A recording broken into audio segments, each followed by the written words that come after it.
आप कर रहे हैं, तैयारी में लगे हुए हैं, बहुत जोर शोर से, बहुत एनर्जी लगा के आप तैयारी को अंजाम दे रहे हैं, रिवीजन कर रहे हैं, क्वेश्चन बना रहे हैं, और ऐसा अगर आप कर रहे हैं तो आप बिल्कुल बहुत अच्छे तरीके से तैयारी कर रहे हैं, और उसी तैयारी में हम आपके साथ साथ हैं और साथ साथ ही चलेंगे और रहेंगे भी। तो आज का हमारा सेशन क्वेश्चन और उसके डिस्कशन के साथ मैं फिर से आज के दिन उस सेशन को लेके आपके लिए आया हूं, और आज एज आई होप कि जैसा मैं उम्मीद करता हूं कि आज का सेशन भी पहले सेशन की तरह, पिछले सेशन की तरह काफी यूजफुल और काफी आपके लिए बेनिफिशियल होने होगा। तो आइए प्यारे बच्चों, अब हम लोग करते हैं जल्द से जल्द आप सब लोग जुड़ जाइए। ये बिहार स्टेट के लिए यूजफुल और उससे उसके स्टैंडर्ड या उसके उसमें जैसा क्वेश्चन पूछा जाता है उससे रिलेटेड सारे क्वेश्चन हैं, बट ये सारे क्वेश्चन आपको बीपीएससी टीआरई 4.0 में भी आपको इससे जो है बेनिफिट होगा, रिवीजन होगा। ठीक है, तो आज का हमारा जो टॉपिक होगा प्यारे बच्चों, आई थिंक कल के क्लास में कौन सा चैप्टर मैंने डील किया था बताइए आप लोग। कल के क्लास में शायद हाइड्रोकार्बन किया था क्या? हाँ, कल के क्लास में कोई अलग टॉपिक था, और आज जो है हमारा टॉपिक है इनऑर्गेनिक केमिस्ट्री का टॉपिक है मेटलर्जी। तो आज हम इस टॉपिक को लेके इससे रिलेटेड क्वेश्चन को हम लोग आगे बढ़ेंगे। तो देखते हैं हम लोग इसमें अभी कहाँ तक आए हैं।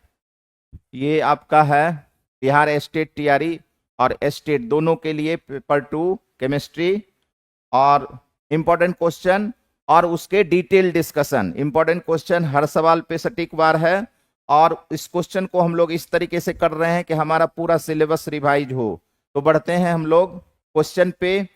आइए, आज का क्वेश्चन है, कई बच्चे जुड़ गए हैं, बहुत अच्छा लग रहा है। चलिए, बहुत बच्चे ने मैसेज किया है बिहार स्टेट कब होगा, जल्द इसका नोटिफिकेशन आने वाला है। गुरुजी गुड इवनिंग। चलिए ठीक है, गुड इवनिंग सबको।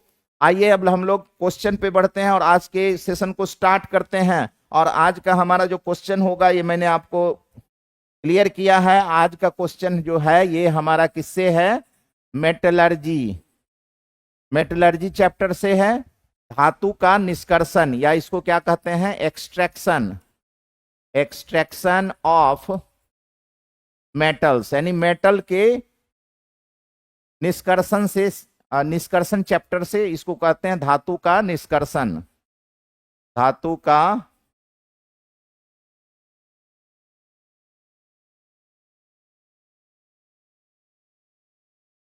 धातु का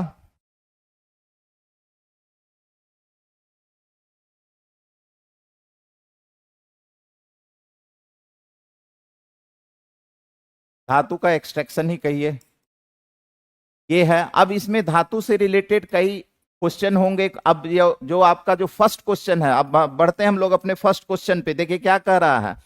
अब क्वेश्चन ये है आपका, देखिए थोड़ा आपको जाना पहचाना क्वेश्चन तो लग रहा होगा। इलेक्ट्रॉन किसका मिश्र धातु है? ध्यान से समझिएगा। देखिए यहां जो लिखा हुआ है इलेक्ट्रॉन का स्पेलिंग देखिए, electron is an alloy of. देखिए एक इलेक्ट्रॉन है आपका, ऐसे लिखते हैं ये है इलेक्ट्रॉन, जो कि क्या है, इसको ऐसे लिखते हैं। ये इलेक्ट्रॉन है नेगेटिवली चार्ज पार्टिकल, लेकिन यहां जो इलेक्ट्रॉन है ये इलेक्ट्रॉन क्या है? एलॉय है। ये क्या है? मिश्र धातु है। अब देखिए यहां पे इलेक्ट्रॉन यहां सी से रिप्रेजेंट करते हैं, और यहीं पे जो है हम लोग इसको कहा कैसे लिखे हैं? ये है इलेक्ट्रॉन। दोनों के स्पेलिंग में आपको थोड़ा समझना है, डिफरेंस है। यहां इलेक्ट्रॉन का सी है और यहां एक मिनट, थोड़ा इसमें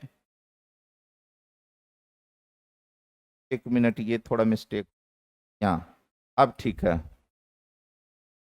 ये देखिए यहाँ पे क्या है?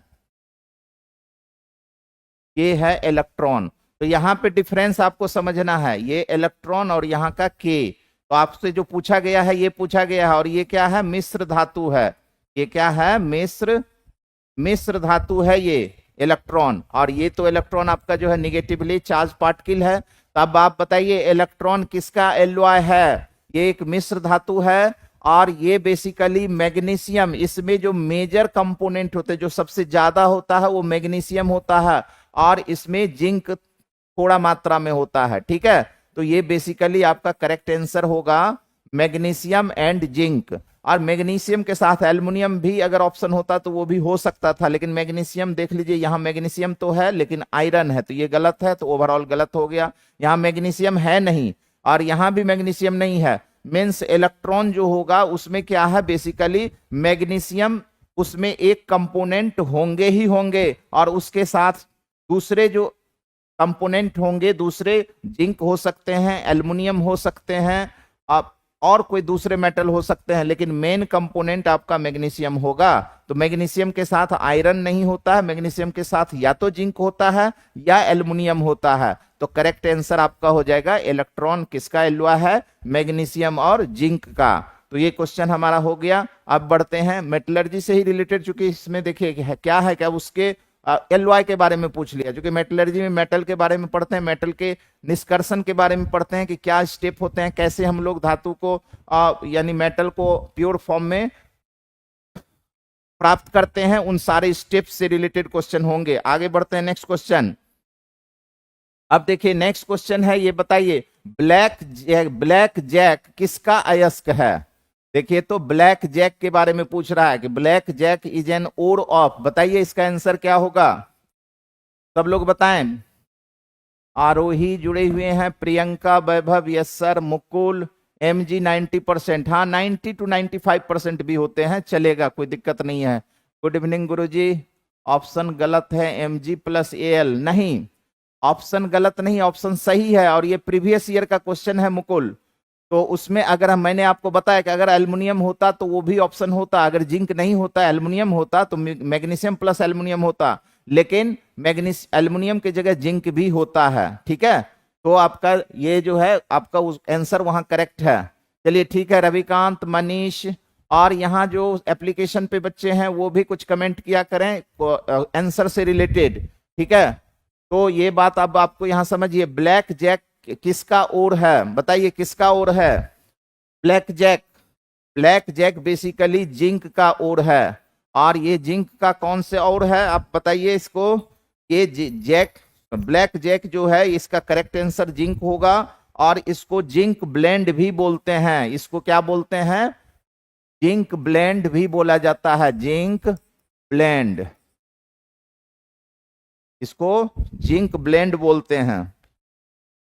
और इसका फॉर्मूला क्या होता है जिंक ब्लेंड का, या आपका ब्लैक जैक का फॉर्मूला होता है, ये आपका होता है ZnS, जिंक सल्फाइड। यही, इसी को या तो आप बोलते हैं जिंक ब्लेंड बोलते हैं, या इसको जिंक ब्लेंड बोलते हैं, या ब्लैक जैक बोलते हैं, ठीक है।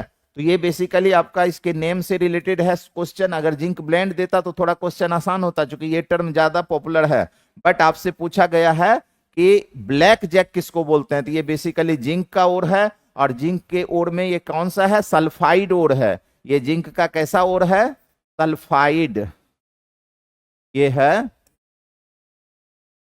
सल्फाइड ओर है, और फॉर्मूला भी मैंने यहां आपको लिख दिया। तो यही है आपका जिंक ब्लेंड, और यही है आपका ब्लैक जैक। इसका एक और नेम है एस्फेलेराइट भी बोलते हैं, इसको एस्फेलेराइट भी बोला जाता है, इसको एस्फेलेराइट और में लिख रहे हैं, या तो जिंक ब्लेंड बोलिए, या एस्फेलेराइट बोलिए, या ब्लैक जैक बोलिए, फॉर्मूला तो यही होगा ZnS, ठीक है। तो ये आपका क्वेश्चन हो गया इसका। अब इसमें अदर, हाँ ये तो हो गया। अदर जो है, जैसे क्रोमियम के ओर की अगर बात करेंगे, तो क्रोमियम के ओर जो होते हैं ये क्रोमाइट होता है, क्या होता है, क्रोमाइट, इसके ओर जो होते हैं क्रोमाइट, ठीक है। अच्छा हाँ चलिए ये तो हो गया है। ये जो होता है इसके ओर को क्या बोलते हैं क्रोमाइट, ये क्रोमाइट है। और टीन के ओर को क्या बोला जाता है बताइए, टीन के ओर को बोला जाता है कैसेटेराइट, इसको बोलते हैं कैसेटेराइट, टीन के ओर को कैसेटेराइट, इसको कैसेटेराइट बोलते हैं, और इसका तो ये आंसर है। और निकेल के ओर को बोलते हैं, बताइए निकेल के ओर को क्या बोला जाता है, लिमोनाइट बोला जाता है, इसको बोला जाता है लिमोनाइट, इसको बोला जाता है लिमोनाइट। तो इसका करेक्ट आंसर तो आपका हो चुका है सी, जिंक का है। जिंक के ओर को ब्लैक जैक बोला जाता है, और ब्लैक जैक बेसिकली जिंक का ओर है, और इसको ब्लैक जैक के साथ साथ जिंक ब्लेंड, स्फेलेराइट, और इसका फॉर्मूला आपका ZnS होता है। बाकी सभी ऑप्शन के बारे में मैंने बता दिया कि अदर इसको, इसके ओर को क्रोमाइट बोलते हैं, इसके कैसेराइट बोलते हैं, इसको लिमोनाइट बोलते हैं। ठीक है, तो ये आपका हो चुका है। अब बढ़ते हैं क्वेश्चन नंबर 3 पे। देखिए, कैसेटेराइट लिख रहे हैं, निकेल का लिमोनाइट। चलिए, बहुत अच्छा रविकांत, आप सही लिख रहे हैं। विशाल आनंद ZnS 2 का सी, चलिए बहुत अच्छी बात है। नेहा सिंह ऑफिशियल, रमन कुमार, विशाल आनंद, मुकुल, जिंक ब्लेंड। ब्लेंड आप जो स्पेलिंग लिखे हैं वो गलत है, BLENDE होता है। ठीक है, चलेगा, बस उसमें दिक्कत नहीं है। हाँ, यहाँ भी 1 कहा, बिल्कुल इस बार आप थोड़ा करेक्ट आप जा रहे हैं। सत्य प्रकाश 1 का सी बताए हैं, और 2 का भी बताइए, 3 का भी बताइए। 1 का तो आपका क्या आया था, सी आया था, 2 का सी आया है, 1 का तो ए आया है, 1 का ए, 2 का सी। और इस, अब क्वेश्चन नंबर 3 पे आ जाइए। क्वेश्चन नंबर 3 को देखिए। अब देखिए इसमें क्या कह रहा है कि सोडियम द्वारा प्रदर्शित धातु की चमक, सोडियम द्वारा प्रदर्शित धातु की चमक को किसके द्वारा समझाया गया है। मतलब यहां पे बोल रहा है the metallic lustre exhibited by sodium is explained by. अब देखिए कुछ बातें आपको सोडियम के बारे में जानना है। ये सोडियम है, ये क्या है, सोडियम। और ये सोडियम क्या है, धातु है। और ये क्या है, very reactive, very reactive metal होते हैं ये। सोडियम बहुत ही क्रियाशील धातु होता है। और क्या प्रॉपर्टी है सोडियम का, ये कैसा धातु होता है, ये सॉफ्ट होता है। कैसा होता है, सॉफ्ट, सॉफ्ट होता है। और इसे इसे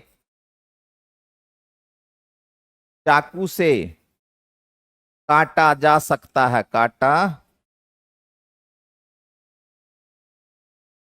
जा सकता है। मतलब सोडियम एक धातु है, बहुत रिएक्टिव होता है, और ये सॉफ्ट होता है, मुलायम होता है। मतलब ये सॉफ्ट मेटल होता है। जनरली मेटल हार्ड होते हैं, और इसे चाकू से काटा जा सकता है। और इसमें एक चमक होती है बहुत। ये जो है कैसा, ये सिल्वर, सिल्वर के जैसा इसका कलर होता है। कलर कैसा होता है इसका, कलर ये होता है सिल्वर। सिल्वर को क्या बोलते हैं, चांदी, चांदी के जैसा, चांदी के जैसा इसमें चमक होता है। ठीक है, अब यहां पे एक बात और जानना है सोडियम का। पहले इस पे क्वेश्चन पे आ जाते हैं। The metallic lustre exhibited by sodium is explained by. अब पहले क्वेश्चन पे आ जाते हैं। देखिए क्या क्या ऑप्शन दे रहा है। दे रहा है डिफ्यूजन ऑफ सोडियम आयन, या सोडियम आयन का प्रसार। सोडियम आयन के प्रसार की वजह से इसकी चमक है, बिल्कुल नहीं, गलत है। ऑसिलेशन ऑफ लूज इलेक्ट्रॉन, ढीले इलेक्ट्रॉन का दोलन। देखिए क्या ऑप्शन आया है आपका, केरोसिन में रखा जाता है, बिल्कुल सही कमलेश बता रहे हैं। राधे राधे गुरुजी। साहिल कुमार, बिल्कुल राधे राधे। रविकांत, साहिल ने लिखा है। कमलेश 3 का डी आप बता रहे हैं, 3 का डी बता रहे हैं कमलेश। और Kumari, good evening sir, good evening, very good, very good, good evening. और रविकांत, अच्छा बताइए 3 का सी बता रहे हैं, 3 का सी बता रहे हैं। और कौन लोग 3 का ए भी बता रहे हैं।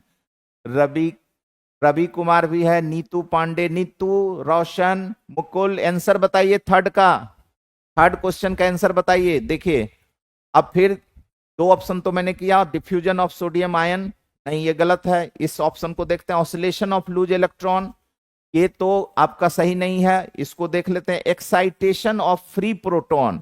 देखिए एक्साइटेशन, फ्री प्रोटॉन तो न्यूक्लियस में होते हैं ना, नाभिक में होते हैं, तो उसका एक्साइटेशन हो नहीं सकता है, ये भी गलत है ना। प्रोटॉन तो हमेशा न्यूक्लियस में ही होगा, उससे तो बाहर आएगा नहीं। Existence of body centred cubic lattice, cubic lattice में होते हैं, बट इसका उसके चमक से इसका कोई संबंध नहीं है, तो ये भी गलत है। तो करेक्ट आंसर आपका क्या हो जाएगा, देखिए करेक्ट आंसर हो जाएगा option number B, option number B, ढीले इलेक्ट्रॉन के दोलन से, यानी ऑसिलेशन ऑफ लूज इलेक्ट्रॉन, इसके वजह से ये क्या होता है, सोडियम की चमक होती है। ठीक है, सोडियम की चमक होती है उसके लूज इलेक्ट्रॉन के वजह से, क्योंकि इसके आउटरमोस्ट शेल में 1 इलेक्ट्रॉन होते हैं, और ये 1 इलेक्ट्रॉन, चूंकि ये काफी रिएक्टिव होते हैं, इसी 1 इलेक्ट्रॉन के वजह से तो इसका क्या होता है, ऑसिलेशन होता है, एनर्जी एब्जॉर्ब करता है, हायर एनर्जी स्टेट में जंप कर जाता है कौन, इलेक्ट्रॉन, और फिर क्या होता है, वहां से फिर वो हायर एनर्जी स्टेट से लोअर एनर्जी स्टेट में आते हैं, तो एनर्जी क्या करता है, एमिट करता है, छोड़ता है।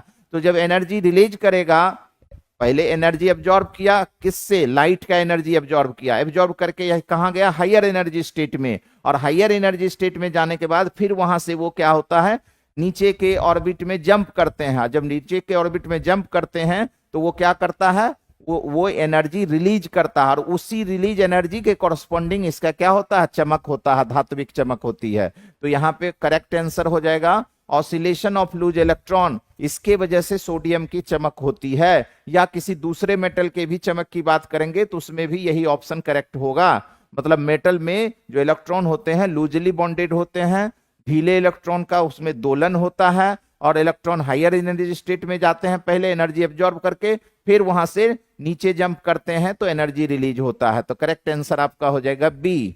अब बढ़ते हैं नेक्स्ट क्वेश्चन पे। अच्छा हाँ, एक चीज और इसमें जानना है, सोडियम। सोडियम एक ऐसा धातु है, यहां पे समझिए इसको, सोडियम एक ऐसा धातु है जो पानी में आग लगा देता है। सोडियम एक ऐसा धातु है या मेटल है जो पानी में आग लगा देता है। तो कैसे, ये जैसे ही सोडियम मेटल पानी के कांटेक्ट में आता है, इट इमीडिएटली, ये तुरंत पानी में, पानी के सतह पे आग लगा देगा। क्यों लगा देगा, तो देखिए यहां होता है रिएक्शन, सोडियम इमीडिएटली रिएक्ट करता है वाटर से, और वाटर से रिएक्शन करके क्या बना लेता है, sodium hydroxide plus hydrogen gas.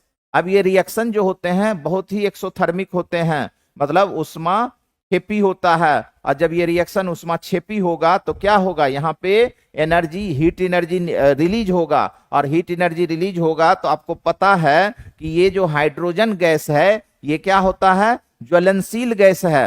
Hydrogen gas ज्वलनशील गैस है, तो यहाँ जो एनर्जी रिलीज होता है, हीट एनर्जी निकलते हैं, उस हीट एनर्जी के उष्मा की वजह से इस हाइड्रोजन गैस में आग लग जाती है। तो इसी वजह से जो है क्या होता है, पानी के सतह पे आग लगता है। तो ये हाइड्रोजन बना कहां से, वाटर से बना, और ये सोडियम जब वाटर से रिएक्ट किया तो सोडियम वाटर से रिएक्ट करके सोडियम हाइड्रोक्साइड बना लिया, और जो है हाइड्रोजन गैस रिलीज हुआ, और इसी हाइड्रोजन गैस में क्या होता है, आग पकड़ता है। इसलिए ये जब तक सोडियम कंप्लीटली रिएक्ट नहीं करके खत्म हो जाएगा वाटर के साथ, तब तक ये आग लगा हुआ रहेगा। ठीक है, तो इस बात को ध्यान से समझना है। इसमें क्वेश्चन क्या पूछे जाते हैं, क्वेश्चन आपको ये पूछा जाएगा कि सोडियम वाटर से क्यों रिएक्ट करता है, तो बोलेंगे चूंकि सोडियम की रिएक्टिविटी या क्रियाशीलता बहुत ज्यादा होती है, इस वजह से ये वाटर से रिएक्ट करता है इमीडिएटली, और ये हाइड्रोजन गैस रिलीज करते हैं, और ये इमीडिएटली वाटर के सरफेस पे आग पकड़ लेता है, आग लग जाता है वह जल के सतह पे। अब चूंकि इसका जो घनत्व होता है, डेंसिटी होता है सोडियम का, वो पानी से कम होता है, इसलिए ये पानी के सतह पे क्या होता है, फ्लोट करते हैं, तैरते हैं ऊपर में, ऊपर वाले सतह पे रहते हैं, ये डूबेंगे नहीं, है ना, पानी के अंदर ये नहीं डूबेगा, ये पानी के सतह पे तैरता रहेगा, और ये इमीडिएटली जो है आग पकड़ेगा, और आप तब तक पकड़ा हुआ रहेगा, आग तब तक इसमें जलता हुआ रहेगा जब तक कि टोटल सोडियम पानी से रिएक्शन करके खत्म ना हो जाए। ठीक है, तो ये इसका रीजन है। अब यहाँ पे एक और क्वेश्चन आपसे पूछा जा सकता है, इसमें ये पूछा जा सकता है कि जब सोडियम पानी से रिएक्शन करेगा तो आग पकड़ लेगा, आग क्यों पकड़ेगा, तो उसका रीजन बताइएगा। हाइड्रोजन और रिएक्शन एक्सोथर्मिक है, इस वजह से आग पकड़ेगा। दूसरा रीजन, ये दूसरा क्वेश्चन आपसे ये पूछा जाएगा कि रिएक्शन के बाद पीएच क्या होगा, पीएच क्या होगा। अभी जैसे वाटर है, न्यूट्रल वाटर है रिएक्शन से पहले, तो इसका पीएच कितना होगा, इसका पीएच होगा 7। न्यूट्रल वाटर का पीएच 7 होता है। ठीक है, और तो ये रिएक्शन से पहले वाटर का पीएच 7 होगा, और रिएक्शन के बाद आपका क्या हो जाएगा, जरा देखिए, बेस बन रहा, क्षार बन रहा है, तो पीएच क्या हो जाएगा, 7 से ज्यादा हो जाएगा, है ना। तो रिएक्शन से पहले पीएच 7 रहेगा, लेकिन आफ्टर रिएक्शन ये जो आपका जो बचेगा वाटर रिएक्शन के बाद जो बना वो जो है उसका पीएच क्या होगा, 7 होगा। तो सोडियम से रिएक्शन से पहले वाटर का पीएच 7 होगा, लेकिन रिएक्शन के बाद 7 से ज्यादा हो जाएगा। 7 से ज्यादा क्यों होगा? चूंकि ये क्षार बन गया, बेस बना, इस वजह से पीएच, आपको पता है कि क्षार का पीएच 7 से ज्यादा होता है, और जो एसिड होते हैं उसका पीएच 7 से कम होता है, और जो न्यूट्रल होते हैं, उदासीन होते हैं, उसका पीएच 7 होता है। ठीक है, तो ये आपको इसके बारे में टोटल जानकारी मैंने बताया। हाँ, कभी भी केमिस्ट्री लेबोरेटरी में एक्सपेरिमेंट अगर करना है तो पहले आपको जो है केमिस्ट्री टीचर के हेल्प से आपको ये एक्सपेरिमेंट करना चाहिए, क्योंकि ये काफी एक्सप्लोसिव रिएक्शन है। गलती से भी सोडियम के एक अगर बड़े पीस को आपने पानी में डाल दिया तो वो ब्लास्ट कर जाएगा। ठीक है, इसलिए ये भूल कभी नहीं कीजिएगा। मैंने ये इस रिएक्शन को करके करा के कई बार देखा है, इसलिए भूल से भी इस एक्सपेरिमेंट को विदाउट टीचर नहीं करना है। जो केमिस्ट्री टीचर रहेंगे उनके हेल्प से करना है। और पहला ये बात है। दूसरा सावधानी क्या बरतना है इस रिएक्शन को कराने के लिए कि सोडियम के छोटे पीस को लेना है, छोटे पीस को कट करना है। बड़ा पीस होगा उसको आप वहां से कट करना है, मटर के दाने के इतना बराबर सोडियम के पीस को लेना है। बड़े पीस को लीजिएगा तो ये बहुत ज्यादा आग पकड़ेगा और ये ब्लास्ट भी कर सकता है, और वो आप घायल भी हो सकता है, आपके आंख में और शरीर में भी जो है इंजुरी जा सकता है। इसलिए बहुत बहुत खतरनाक रिएक्शन है, इसको बहुत केयरफुली किया जाता है, इसलिए इस बात पे ध्यान में रखना है। ठीक है, तो ये आपको जो है क्या हो गया, क्वेश्चन नंबर 3 हो गया। इसमें कई इंफॉर्मेशन मैंने बताया सोडियम के बारे में, सोडियम के रिएक्टिविटी के बारे में, क्या होगा उससे रिलेटेड सारी बातों को मैंने आपको यहां समराइज किया है। ठीक है, बढ़ते हैं नेक्स्ट क्वेश्चन पे। नेक्स्ट क्वेश्चन कुछ हम कमेंट ले रहे हैं। पहले एसिड फिर बेस, नहीं पहले एसिड कहाँ है? पहले ये नीतू पांडे लिख रहे हैं पहले एसिड, नहीं पहले एसिड कहाँ है? एसिड नहीं है, ये कहाँ, ये वाटर तो एसिड नहीं है, वाटर तो न्यूट्रल है, और ये ना एसिड है ना बेस है, ये तो मेटल है, धातु है, ये भी न्यूट्रल है। रिएक्शन से पहले आपका ओवरऑल मतलब वाटर की पीएच की बात कर रहे हैं, इसका तो कोई पीएच होगा नहीं, बट रिएक्शन से पहले पीएच 7 होगा वाटर का, बट आफ्टर रिएक्शन पीएच क्या हो जाएगा, मोर देन 7 होगा। अब एग्जैक्टली कितना होगा आप चाहें तो इसको इंडिकेटर से आप इसमें ये कर सकते हैं यूज। जैसे आप क्या कीजिए, वाटर में पहले से आप 1 ड्रॉप जो है फेनोप्थिलीन इंडिकेटर डाल दीजिए। पहले से वाटर में जब आप 1 ड्रॉप या 2 ड्रॉप फेनोप्थिलीन इंडिकेटर डाल देंगे तो उस समय वाटर का कलर रिएक्शन से पहले कलरलेस रहेगा, बट जैसे ही इससे ये सोडियम डालेंगे, सोडियम जैसे ही वाटर में ऐड करेंगे, देखिएगा कि इंटायर कलर जो है पिंक हो जाएगा। ये एक ऐसा कलर हो जाएगा, जो कलर बोर्ड पे है ना ये वाला पिंक, ऐसा कलर डेवलप होगा, क्योंकि बेसिक मीडियम में फेनोप्थिलीन इंडिकेटर का कलर पिंक हो जाता है। ठीक है, तो इस बात को आपको समझना है। रिएक्शन से पहले एसिड नहीं है, रिएक्शन से पहले न्यूट्रल है, रिएक्शन के बाद बेसिक हो गया, इसलिए पीएच 7। तो ये आपका डाउट था तो वो मैंने बता दिया। क्वेश्चन पांडे नीतू सर, पहले पहले मतलब किसके बारे में बोल रहे हैं सर? पीजी का टाइम लैब में रिएक्शन कराया गया था। अच्छा, पीजी के टाइम में किए थे। अच्छा चलिए, अच्छी बात है, बहुत अच्छी बात है, किए थे तो अच्छी बात है, करनी ही चाहिए। केमिस्ट्री है या कोई भी साइंस है, उसमें तो एक्सपेरिमेंट के बगैर कोई सब्जेक्ट फिजिक्स केमिस्ट्री बायोलॉजी होते नहीं है। ठीक है, तो इसलिए जो है एक्सपेरिमेंट तो करने ही चाहिए। चलिए ठीक है, अच्छी बात है। विशाल आनंद ग्रेटर देन 7, रविकांत, प्रियंका, वैभव, सब लोग जुड़े हुए हैं, और सब लोग ज्यादा से ज्यादा संख्या में जुड़े हैं, और यहाँ जो बच्चे एप्लीकेशन पे हैं वो भी जुड़े हैं और रिप्लाई भी करें, जैसे इधर आप बच्चे कर रहे हैं। ठीक है, अब बढ़ते हैं क्वेश्चन नंबर 4 पे। देखिए क्या कह रहा है, धातु कर्म प्रक्रिया जिसमें एक धातु को फ्यूज्ड अवस्था में प्राप्त किया जाता है कहलाती है द मेटलर्जिकल प्रोसेस। देखिए मेटलर्जी पे आ गया आपका question. Metallurgical process in which the metal is obtained in A fused state is called. Fused state का मतलब क्या हुआ, लिक्विड स्टेट। फ्यूज्ड स्टेट का मतलब क्या हो गया, द्रव अवस्था। क्या हुआ, द्रव अवस्था, ये हुआ द्रव अवस्था। ठीक है, द्रव अवस्था बोलते हैं। तो ये प्रोसेस क्या कहलाता है, स्मेल्टिंग कहलाता है। ये प्रोसेस स्मेल्टिंग कहलाता है। तो अब बेसिकली होता क्या है स्मेल्टिंग में, जैसे मेटल का कोई ऑक्साइड है, अब इसका रिएक्शन किसी रिड्यूसिंग एजेंट से करा दिया। ये क्या है, कोक है। ये क्या है, कोक है, ये है रिड्यूसिंग एजेंट। अब इसमें क्या होता है, यहां इसको क्या करते हैं, हीट करते हैं, मतलब उष्मा के उपस्थिति में होता है। मतलब ये है मेटल का ऑक्साइड, यानी ये है ओर से मिला है मेटल ऑक्साइड, और उस मेटल ऑक्साइड को कोक से या कार्बन मोनोऑक्साइड से यहाँ पे रिड्यूसिंग एजेंट से रिएक्शन कराते हैं in the presence of heat. तो अब इसमें क्या होता है, हीट और ये है रिड्यूसिंग एजेंट दोनों की उपस्थिति में, तब ये क्या बन जाता है, मेटल बनता है और प्लस कार्बन मोनोऑक्साइड बनता है। अब यहाँ जो मेटल बनता है इसको ध्यान में रखना है कि ये लिक्विड मेटल होता है, यही प्रोसेस कहलाता है, यही जो प्रोसेस है इसको बोलते हैं स्मेल्टिंग। क्या बोलते हैं, स्मेल्टिंग। तो यही है आपका स्मेल्टिंग। और अच्छा देखिए हिंदी में लिखा हुआ प्रज्वलन, तो देखिए ये सॉलिड था, ये क्या था, ये सॉलिड था, लेकिन जब आप इसको रिड्यूसिंग एजेंट दिए और हीट दिए तो मेटल ऑक्साइड से मेटल अलग हो गया और ये लिक्विड स्टेट में अलग हुआ, और इधर ये बना आपका कार्बन मोनोऑक्साइड। तो ये सॉलिड से लिक्विड में गया, तो इसीलिए इसको क्या बोलते हैं, प्रगलन बोलते हैं या स्मेल्टिंग बोलते हैं। तो करेक्ट आंसर आपका हो जाएगा स्मेल्टिंग। अब जरा अदर ऑप्शन को देखते हैं, रोस्टिंग क्या होगा, इसमें ओर को क्या करते हैं, हीट करते हैं, ओर को ऑक्सीजन की उपस्थिति में गर्म करते हैं, रोस्टिंग होता है। और कैल्सिनेशन क्या है, यही है ओर को ऑक्सीजन की अनुपस्थिति में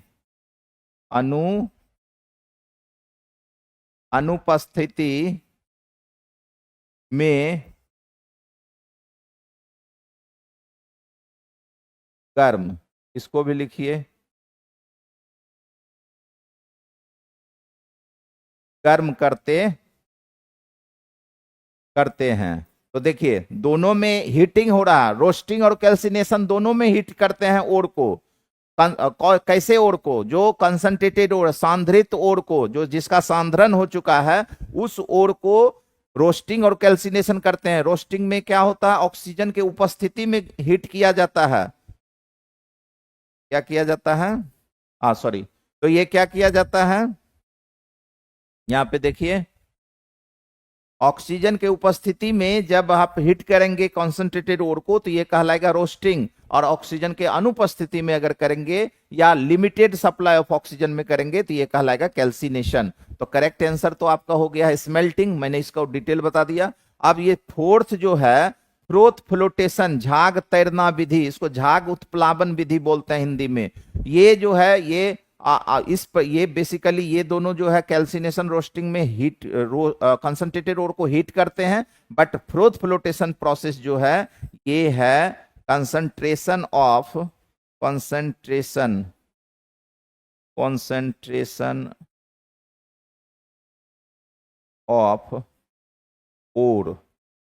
ओर के कंसंट्रेशन करने का मेथड है, मेथड ऑफ, यहां लिख देते हैं method of concentration of ore के कंसंट्रेशन का मेथड है फ्रोथ फ्लोटेशन प्रोसेस। तो ये भी आपका आंसर गलत है, तो मैंने सबका बता दिया। और बेसिकली इसमें जो होता है सल्फाइड ओर को किया जाता है, इसको सल्फाइड ओर को किससे करते हैं, फ्रोथ फ्लोटेशन प्रोसेस से करते हैं। ठीक है, तो ये आपका इसका आंसर आपका हो चुका है स्मेल्टिंग का। बढ़ते हैं क्वेश्चन नंबर 5 पे। क्वेश्चन नंबर 5 देखिए, which of the following is not an ore, निम्नलिखित में से कौन सा अयस्क नहीं है, बताइए। In absence of oxygen call calcination, हाँ बिल्कुल, Sumit Kumar, Ravikant, Sumit, presence of oxygen is called roasting, हाँ मैंने यही बताया, calcination in the absence of, और या तो एब्सेंस होगा या लिमिटेड सप्लाई होगा। ठीक है, रविकांत 5 का क्या बता रहे हैं, रविकांत, और लोग भी बताएं, सत्य प्रकाश आप सुन रहे हो मुझे, मैं सबको विजिबल और ऑडिबल हूं, जो एप्लीकेशन पे बच्चे हैं, जो यूट्यूब पे बच्चे हैं, सब लोग जल्द से जल्द रिप्लाई कीजिए, मैं सबको विजिबल और ऑडिबल हूं, क्लियर कट सब कुछ दिखाई दे रहा, सुनाई दे रहा है। ठीक है, अब बढ़ते हैं इस पे, which of the following is not an ore, तो बताइए ये क्या है, बॉक्साइट। बॉक्साइट क्या है, ओर है। फॉर्मूला क्या होता है, Al2O3 Fe2H2O, ये है एल्युमिनियम का ओर, दिख ही रहा है एल्युमिनियम है, ये एल्युमिनियम का ओर है बॉक्साइट, तो आप कह रहा अयस्क नहीं है, तो ये तो अयस्क है। मालाकाइट, मालाकाइट किसका ओर है बताइए, OH होल 2 .CuCO3, ये है मालाकाइट, ये भी ओर है। जिंक ब्लेंड, बताइए क्या है जिंक ब्लेंड, जिंक ब्लेंड का फॉर्मूला बताइए, कितना नंबर है, 5 नंबर। जिंक ब्लेंड ये क्या है, अभी आया था जिंक ब्लेंड ना शायद, ZnS, ये है जिंक ब्लेंड, ये है आपको जिंक ब्लेंड। और ये क्या है, पिग आयरन, ये पिग आयरन क्या होता है, ये अयस्क नहीं है, ये आयरन जब पहली बार ये एक्सट्रैक्ट होता है, तो आयरन जब मिलता है तो वो जो फर्स्ट आयरन होता है, यानी फर्स्ट जब आइसोलेट हुआ तो वो होता है पिग आयरन, तो इसको बोलते हैं most impure form of iron, iron का सबसे अशुद्ध, यानी सबसे अशुद्ध, सबसे अशुद्ध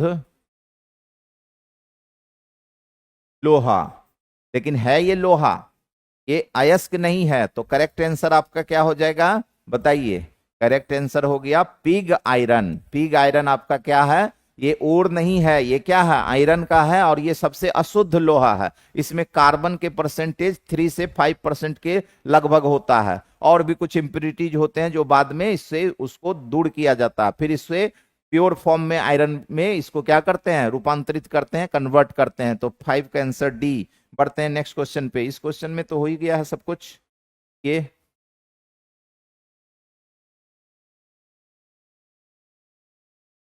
आइए नेक्स्ट क्वेश्चन पे, नेक्स्ट क्वेश्चन पे आ जाइए, क्वेश्चन नंबर 6 देखिए, question number 6, Kumar Pankaj 2.5 to 4%, हाँ वही 3 से चलेगा, परसेंट वो थोड़ा वेरी करते रहता है। तो देखिए, in the manufacture of iron, iron के मैन्युफैक्चर में आयरन को बना रहे हैं, ब्लास्ट फर्नेस में मिलाए गए लोहे के चूने के पत्थर, लोहे में मिलाते हैं चूने के पत्थर के निर्माण में कैल्शियम आयन किसके रूप में समाप्त होता है। मतलब ये बोला जा रहा है कि in the manufacture of iron limestone added, limestone को क्या करते हैं, ऐड करते हैं। लाइम स्टोन क्या होता है, ये CO3, यही होता है ना, ये होता है लाइम स्टोन।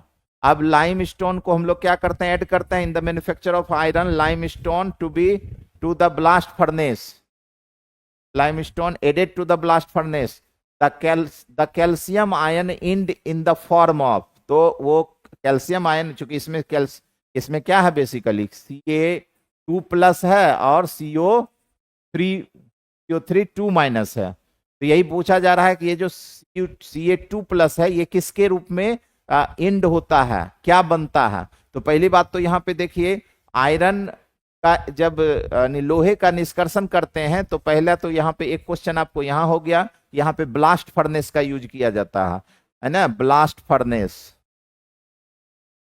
ब्लास्ट फर्नेस का यूज होता है। हालांकि ब्लास्ट फर्नेस का यूज दूसरे धातु में भी होता है, लेकिन ये स्पेशली आयरन में तो होता ही होता है निश्चित रूप से, ठीक है। आयरन का जब निष्कर्षण होगा तो ये आपका ब्लास्ट फर्नेस में ही होगा, ठीक है। अब यहाँ पे बोला जा रहा है कि ब्लास्ट फर्नेस एक बहुत बड़ा जो है सिस्टम होता, सेटअप होता है बहुत बड़ा, और उसमें ऊपर से जो है अयस्क के साथ, ओर के साथ लाइम स्टोन को मिक्स करके और कोक को मिक्स करके जो है ऊपर से नीचे जो है उसमें डाला जाता है। और उसमें क्या होता है कि टेम्परेचर का रेंज होता है, ऊपर थोड़ा टेम्परेचर कम होता है, जैसे जैसे नीचे आते हैं ब्लास्ट फर्नेस में टेम्परेचर बढ़ता चला जाता है, बढ़ता चला जाता है। तो अलग अलग जोन में अलग अलग टेम्परेचर होता है ब्लास्ट फर्नेस में। अब आपको यही पूछा जा रहा है कि ब्लास्ट फर्नेस में मिलाए गए लोहे में चूने के पत्थर के निर्माण में कैल्शियम आयन किसके रूप में समाप्त होता है। तो बेसिकली ये क्या है, ये जो लाइम स्टोन है, यानी कि लाइम स्टोन, ये इसको मिलाया जाता है बेसिकली लाइम स्टोन को किसके रूप में, ये है बेसिकली क्या है, ये है फ्लक्स। और जब फ्लक्स है ये, अब चूंकि होता क्या है कि ओर में ओर में जो कचरा होता है, ओर में जो अशुद्धि होता है, अशुद्धि, ओर में जो अशुद्धि होता है उसको क्या कहते हैं? उसको बोलते हैं गैंग, गैंग बोलते हैं, या इसको मैट्रिक्स भी बोला जाता है, मैट्रिक्स, लेकिन ज्यादा ये टर्म यूज होता है। और में अयस्क में जो अशुद्धि होता है उसको क्या कहते हैं? उसको बोलते हैं गैंग, ठीक है, उसको गैंग बोलते हैं। और तो ये गैंग हो गया, और गैंग ये गंदगी है, अब इसको साफ करना है, क्लीन करना है, तो इसमें मिलाया जाता है फ्लक्स। फ्लक्स एक तरह का, देखिए तो यहां पे ध्यान से समझिएगा, फ्लक्स में देखिए क्या लगा हुआ, लक्स लगा हुआ, LUX। लक्स क्या होता है? एक तरह का साबुन होता है, आप समझ लीजिए कि ये साबुन है। फ्लक्स क्या है? साबुन है जो कि गंदगी को साफ करेगा। तो फ्लक्स जो है क्लीनिंग है, क्लीनिंग एजेंट इस गंदगी को, ये क्या है? गंदगी, अशुद्धि है, ये क्या है? अशुद्धि है। और ये क्या है? शुद्ध करने वाले पदार्थ हैं। तो ये दोनों जब आपस में रिएक्ट करता है तो बनता है स्लैग। क्या बनता है? स्लैग। तो ये जो आपने दिया था फ्लक्स, कैल्शियम कार्बोनेट के रूप में फ्लक्स दिया था, जब वो गंदगी अशुद्धि से मिलेगा, रिएक्शन करेगा, तो क्या बनेगा? स्लैग बनेगा। तब आप देखिए तो इसका करेक्ट आंसर क्या हो जाएगा? वो किसके रूप में बाहर आता है? तो स्लैग के रूप में बाहर आता है, ठीक है, स्लैग के रूप में। गैंग क्या हुआ? अशुद्धि हुआ, है ना, ये क्या हुआ? कचरा हुआ, कचरा है इसका, अयस्क का। और कैल्शियम मेटल के रूप में तो नहीं आता है, ऐसे भी नहीं आता है, कैल्शियम कार्बोनेट के रूप में भी नहीं आता है, तो किसके रूप में आता है? स्लैग के रूप में आता है। और इस बात को ध्यान में रखिए, gangue plus flux is equal to क्या होता है? इज इक्वल टू होता है स्लैग। यहाँ पे क्या है? ये क्लीनिंग एजेंट है और ये अशुद्धि है, कचरा है। ये क्लीनिंग एजेंट इससे रिएक्शन करके ये बना देता है स्लैग। क्या बोलते हैं? स्लैग बोलते हैं। लोह चून, पता नहीं हिंदी क्या है, ठीक है। तो 6 का आंसर आपका हो जाएगा ए। ठीक है, नेक्स्ट क्वेश्चन पे बढ़ते हैं। नेक्स्ट क्वेश्चन देखिए, इन द एल्यूमिनोथर्मिक प्रोसेस, ध्यान से समझिएगा, aluminothermic process, aluminium acts as, aluminothermic process का एक और नेम है, इसको बोला जाता है थर्माइट प्रोसेस। आप इसको एल्यूमिनोथर्मिक, एल्यूमिनोथर्मिक प्रोसेस बोलिए, या इसको, या इसका एक और नेम क्या है बताइए? इसको एक और नेम बोलते हैं thermite, thermite process. Thermite process भी बोलते हैं, एल्यूमिनोथर्मिक प्रोसेस भी बोलते हैं। तो बेसिकली आपसे क्या क्वेश्चन पूछा जा रहा है, बताइए इसका answer. Simple boy, good evening sir, good evening. Kamlesh seven का ए बता रहे हैं, खुशबू ए बता रहे हैं, ऑक्सीडाइजिंग एजेंट। अभी इसको एक्सप्लेन करते हैं, तब तक बने रहिएगा सब लोग, ठीक है। और देखते हैं आपका आंसर सही हो रहा है सिंपल बॉय और लोगों का या नहीं, ठीक है। तो देखते हैं, इसको देखिएगा।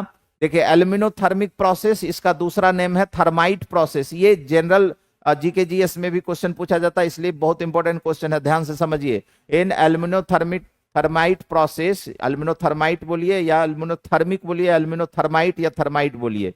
इन aluminothermite process aluminium acts as, aluminothermite प्रक्रिया में एल्यूमिनियम किस रूप में कार्य करता है? ऑप्शन है ऑक्सीडाइजिंग एजेंट, फ्लक्स, फ्लक्स तो नहीं है, फ्लक्स तो अभी बताए ये क्लीनिंग एजेंट है, ये तो गलत है। रिड्यूसिंग एजेंट है ना, और क्या है? सोल्डर, सोल्डर भी नहीं है। या तो ऑक्सीडाइजिंग एजेंट होगा या रिड्यूसिंग एजेंट होगा। तो बेसिकली आप यहां पे आप समझिएगा। वैसे आंसर क्या है आपका? ये रविकांत आंसर बताइए, सिंपल बॉय सी बता रहे हैं, रिड्यूसिंग एजेंट। और कुमार पंकज सी बता रहे हैं, बता रहे हैं। हाँ, अब कुछ आंसर चेंज हुआ है कुछ लोगों का।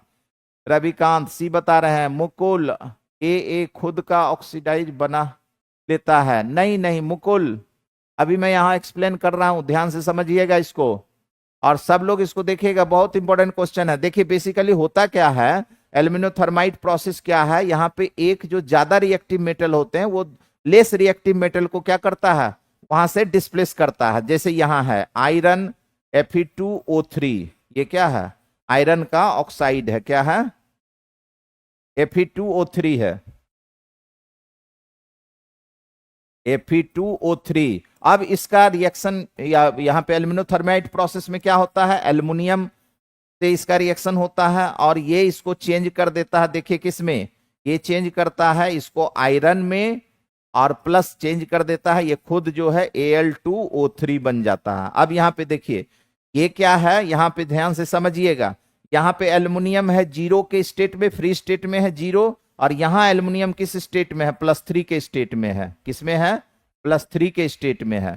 तो एल्युमिनियम का क्या हो गया, यहां से जीरो से +3 में गया, तो ये क्या हो गया, ऑक्सीडेशन हुआ। तो जिसका ऑक्सीडेशन हुआ उसका क्या होगा, रिड्यूसिंग एजेंट होगा, है ना। तो एल्युमिनियम क्या है, रिड्यूसिंग एजेंट। और ये क्या होगा, ये +3 से कहां गया, जीरो, तो ये क्या हो गया, इसका +3 से जीरो गया, मतलब घटा यानी ऑक्सीडेशन नंबर का घट गया, कम हो गया, ये क्या कहलाएगा, रिडक्शन कहलाएगा। और जिसका रिडक्शन होता है वो क्या होता है, ऑक्सीडाइजिंग एजेंट होता है। तो अब आप देख लीजिए क्वेश्चन का आंसर, इन एल्यूमिनोथर्माइड प्रोसेस एल्युमिनियम एक्ट एज, बताइए कैसा एक्ट करेगा, ये करेगा एक्ट रिड्यूसिंग एजेंट के जैसा। बहुत इंपॉर्टेंट क्वेश्चन है, इसको जरूर से जरूर आपको समझना है, याद नहीं करना है, अब चीजों को समझना है। ये फ्री स्टेट में एल्युमिनियम है, एल्युमिनियम फ्री स्टेट से Al2O3 में जा रहा है, मतलब यहाँ पे किस में जा रहा है, +3 के स्टेट में जा रहा है। यहाँ +3 के स्टेट से आयरन जीरो में जा रहा है, तो ऑक्सीडेशन नंबर का घटना, रिडक्शन, यहां से आयरन +3 से जीरो में जा रहा है, ऑक्सीडेशन नंबर घट रहा, रिएक्टेंट टू प्रोडक्ट,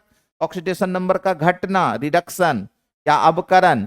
और यहां जीरो से अल्युमिनियम +3 में जा रहा तो ऑक्सीडेशन नंबर का बढ़ना, यह क्या कहलाता है, ऑक्सीकरण या ऑक्सीडेशन कहलाता है। तो जिसका जो है ऑक्सीडेशन होता है वो होता है रिड्यूसिंग एजेंट, और जिसका रिडक्शन होता है वो होता है ऑक्सीडाइजिंग एजेंट। ठीक है, तो इस तरह से इसका आंसर आपका हो गया रिड्यूसिंग एजेंट। ठीक है, अब बढ़ते हैं। मुकुल जी सर समझ गए, चलिए बहुत अच्छी बात है, सब लोग को समझना है। सब लोग आंसर बाद में चेंज किए थे, पहले ए बता रहे थे आंसर, फिर जो है सी बताए आंसर। चलिए ठीक है, अच्छी बात है। नेक्स्ट क्वेश्चन पे बढ़ते हैं, क्वेश्चन नंबर 8। अब इसमें आ जाइए, इस क्वेश्चन को देखिए, मैच द फॉलोइंग, निम्नलिखित को सुमेलित कीजिए, सुमेलित करना है, निम्नलिखित को सुमेलित कीजिए। देखिए तो क्या कह रहा है, प्योर नाइट्रोजन, और इधर आपका चॉइस दिया हुआ है pure nitrogen, Haber process, Haber process तो अब देख लीजिए अमोनिया कहीं है क्या, ये बी का क्या हो जाएगा, ये हो जाएगा अमोनिया, हेबर प्रोसेस से अमोनिया बनता है। प्योर नाइट्रोजन, अच्छा कांटेक्ट प्रोसेस से, कांटेक्ट प्रोसेस से क्या बनता है, सल्फ्यूरिक एसिड, क्या बनता है, sulphuric acid, sulphuric acid H2SO4, contact process से सल्फ्यूरिक एसिड, हेबर प्रोसेस से अमोनिया। डेकेन्स प्रोसेस, डेकेन प्रोसेस जो है क्लोरीन बनाने का मेथड है, क्लोरीन गैस Cl2, ये क्या है Cl2, और ये है H2SO4। H2SO4 को बोला जाता है वाइल ऑफ विट्रियोल या किंग ऑफ केमिकल बोलते हैं। ठीक है, H2SO4 को किंग ऑफ केमिकल या वाइल ऑफ विट्रियोल, विट्रियोल का तेल बोला जाता है, या सभी रसायन का राजा बोला जाता है सल्फ्यूरिक एसिड को। तो ये तीन तो मैच हो गया, बचा क्या एक, तो प्योर नाइट्रोजन, प्योर नाइट्रोजन को बनाते हैं हम लोग सोडियम एजाइड या बेरियम एजाइड को हीट करके, तो ये हो जाएगा आपका ये। तो आपका देख लीजिए ए का 4, ए का 4 तो यहां है, ए में और कहीं भी 4 नहीं है, ए में ए का 4, ए का 4, और बी का 3, और सी का 2 है सल्फ्यूरिक एसिड, और डी का 1, तो यही आपका करेक्ट आंसर हो जाएगा, ये हो जाएगा, डी ऑप्शन होगा। अब इसमें प्योर नाइट्रोजन और हेबर प्रोसेस आपको पता है, यहाँ पे क्या होता है, नाइट्रोजन रिएक्ट करता है हाइड्रोजन से और बना देता है 2NH3, रिवर्सिबल रिएक्शन होता है। 3 ये यहाँ पे हो जाएगा 3, ये है हेबर प्रोसेस। यहाँ पे कैटलिस्ट यूज होता है, क्या कैटलिस्ट यूज होता है, आयरन कैटलिस्ट यूज होता है, ये है हेबर प्रोसेस। कॉन्टेक्ट प्रोसेस में सल्फ्यूरिक एसिड, डेकेन प्रोसेस में क्लोरीन, ये डेकेन प्रोसेस में हाइड्रोक्लोरिक एसिड से एसिड से Cl2 बनता है, Cl2 बनाया जाता है। ये हो गया। फिर आपका जो है ये तो सल्फ्यूरिक एसिड है। प्योर नाइट्रोजन, यहाँ ए के बारे में थोड़ा देखिए। प्योर नाइट्रोजन देखिए, सोडियम NaNO3, ये है सोडियम एजाइड। इसको जब आप हीट करते हो, हीट करेंगे तो ये क्या बनेगा, सोडियम बनेगा प्लस 3N2 बनेगा। इसको बैलेंस कर दीजिए, देखिए हो गया। सोडियम एजाइड को जब आप हीट करते हो तो ये बनता है सोडियम प्लस नाइट्रोजन गैस, ठीक है, यह है सोडियम एजाइड। और दूसरे जगह है बेरियम एजाइड, BaN3O2। जब आप इसको हीट करते हो, या तो इसके भी हीट करने से बनेगा और इसके भी हीट करने से आपको बनेगा। तो यहाँ पे क्या होगा, बेरियम मेटल होगा रिलीज प्लस नाइट्रोजन गैस बनेंगे। तो यहाँ पे देख लीजिए बैलेंस ऑलरेडी, बेरियम 3 × 2, 3 × 2। तो बेरियम एजाइड से भी आप प्योर नाइट्रोजन बना सकते हैं। प्योर नाइट्रोजन की बात हो रही है ना। या आप इसको थोड़ा सा हीट कीजिएगा, बेरियम एजाइड को या सोडियम एजाइड को, तो ये कन्वर्ट हो जाएगा प्योर नाइट्रोजन में, और ये मेटल बेरियम और सोडियम में कन्वर्ट होगा। तो ये मेथड है आपका प्योर नाइट्रोजन बनाने का। ये इंपॉर्टेंट क्वेश्चन है, इसे पूछा जाता है, इस स्पेशली ये जो बोले एजाइड से। तो एजाइड से जो बनेगा इसको हिट करके नाइट्रोजन, ये प्योर नाइट्रोजन बनता है, ठीक है। तो इस क्वेश्चन का आंसर आपका हो चुका है। अब बढ़ते हैं नेक्स्ट क्वेश्चन पे। देखिए रोशन कुमार डी बता रहे हैं, रविकांत, चलिए ठीक है, अच्छी बात है। मुकुल कुमार, पंकज, अरुणेश पांडे, कमलेश, रविकांत, चलिए अच्छी बात है। इतने बच्चे जुड़े हुए हैं, और भी बच्चे ज्यादा से ज्यादा जुड़े, और जो बीच जो शुरू में जुड़ते हैं वो कंटिन्यूसली जो है आप होल सेशन में बने रहें, ठीक है। तो आइए देखिए, तभी आपको ज्यादा से ज्यादा बेनिफिट होगा, ठीक है। आप बढ़िए, देखिए यहाँ पे क्या क्वेश्चन कर रहा, the idea of froth flotation method came from a person X. एक पर्सन है एक्स है, वो उसको बोला गया है X. The idea of froth flotation method came from a person X and this method is related to the process Y. Process का नाम वाई है लेकिन पर्सन का नाम एक्स है। Of or X and Y respectively are. अब पूछ रहा है एक्स और वाई कौन था, मतलब एक्स क्या है, क्या था, और वाई क्या है। देखिए झाग फ्लोटेशन विधि का विचार एक व्यक्ति एक्स से आया, और यह विधि अयस्कों की प्रक्रिया वाई से संबंधित है। एक्स और वाई क्रमशः क्या है, बताइए। ये जो फ्रोथ फ्लोटेशन, बताइए इसका आंसर बताइए। 9 का आंसर बताइए। प्रियांश, वैभव, आनंद कुमार तिवारी, रोशन कुमार, रविकांत, खुशबू, डी होगा बता रहे हैं। फिशरमैन एंड रिडक्शन, नहीं नहीं।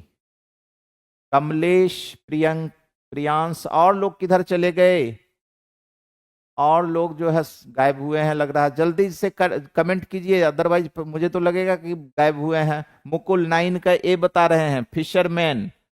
फिशरमैन, तो सुनिए, इसमें एक छोटी सी स्टोरी है, इसको सुनना है और समझना है, ठीक है। कमलेश बी बता रहे हैं। वाशरमैन एंड रिडक्शन, नहीं नहीं नहीं, गलत आंसर है रोशन कुमार। अब एबीसीडी में तो कोई एक आंसर होगा ही। देखिए अब यहां पे समझिए, देखिए फ्रोथ फ्लोटेशन मेथड का यूज जो होता है, पुष्पांजलि पाठक, चलिए ठीक है, बता रहे हैं। वाशरमैन एंड कंसंट्रेशन, ये सही आंसर है। हाँ, खुशबू कुमारी, कमल कुमार, पंकज, अब सही आंसर आप बता रहे हैं। तो देखिए यहाँ पे सुनिएगा, समझिएगा, इस छोटा सा स्टोरी है, और ये रियल स्टोरी है, मतलब कोई काल्पनिक कहानी नहीं है।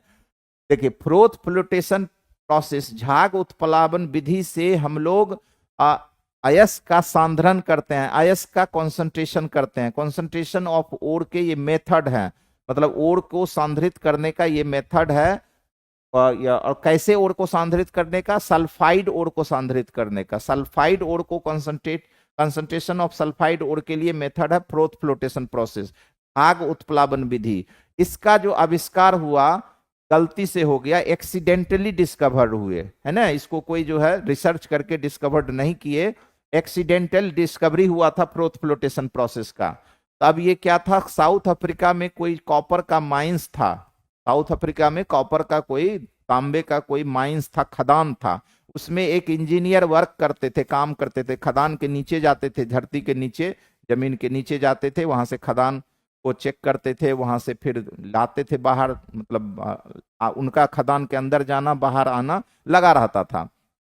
वो इंजीनियर उस खदान में काम करते थे, तो बट वो उनका काफी हेक्टिक शेड्यूल मतलब होता था।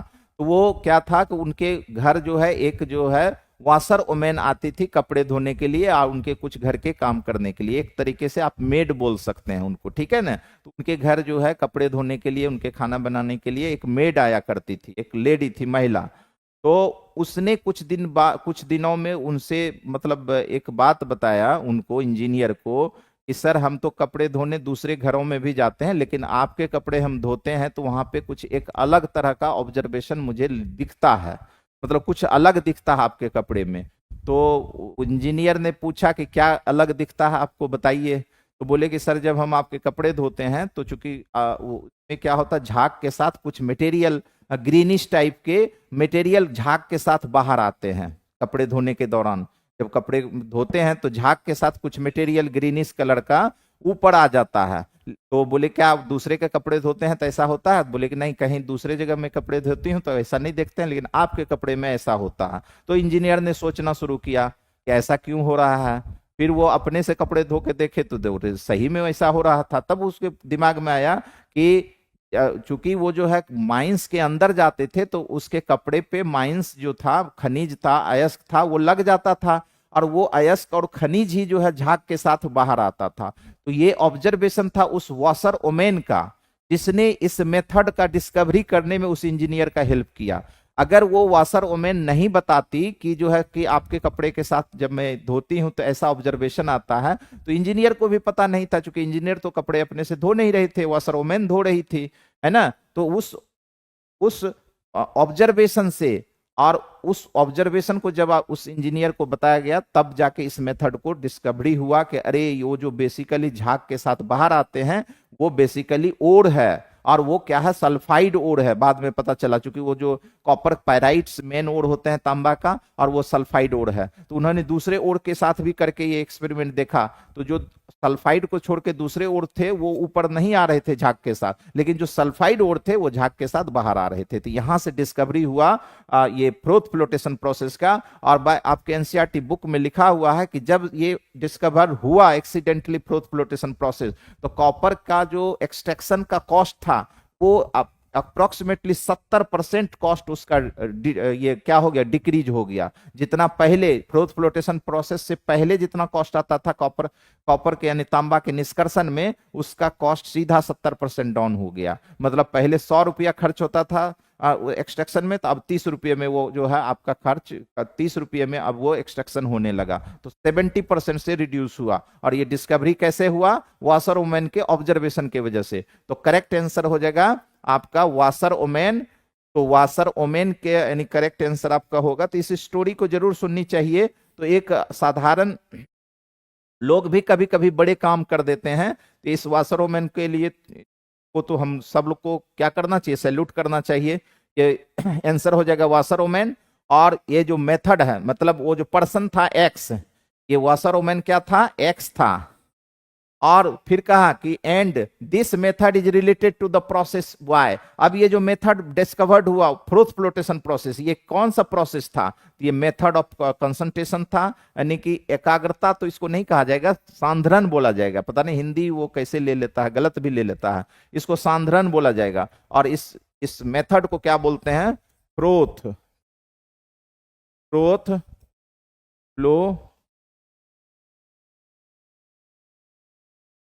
ग्रोथ फ्लोटेशन प्रोसेस, झाग उत्प्लावन विधि बोलते हैं, झाग उत्प्लावन विधि।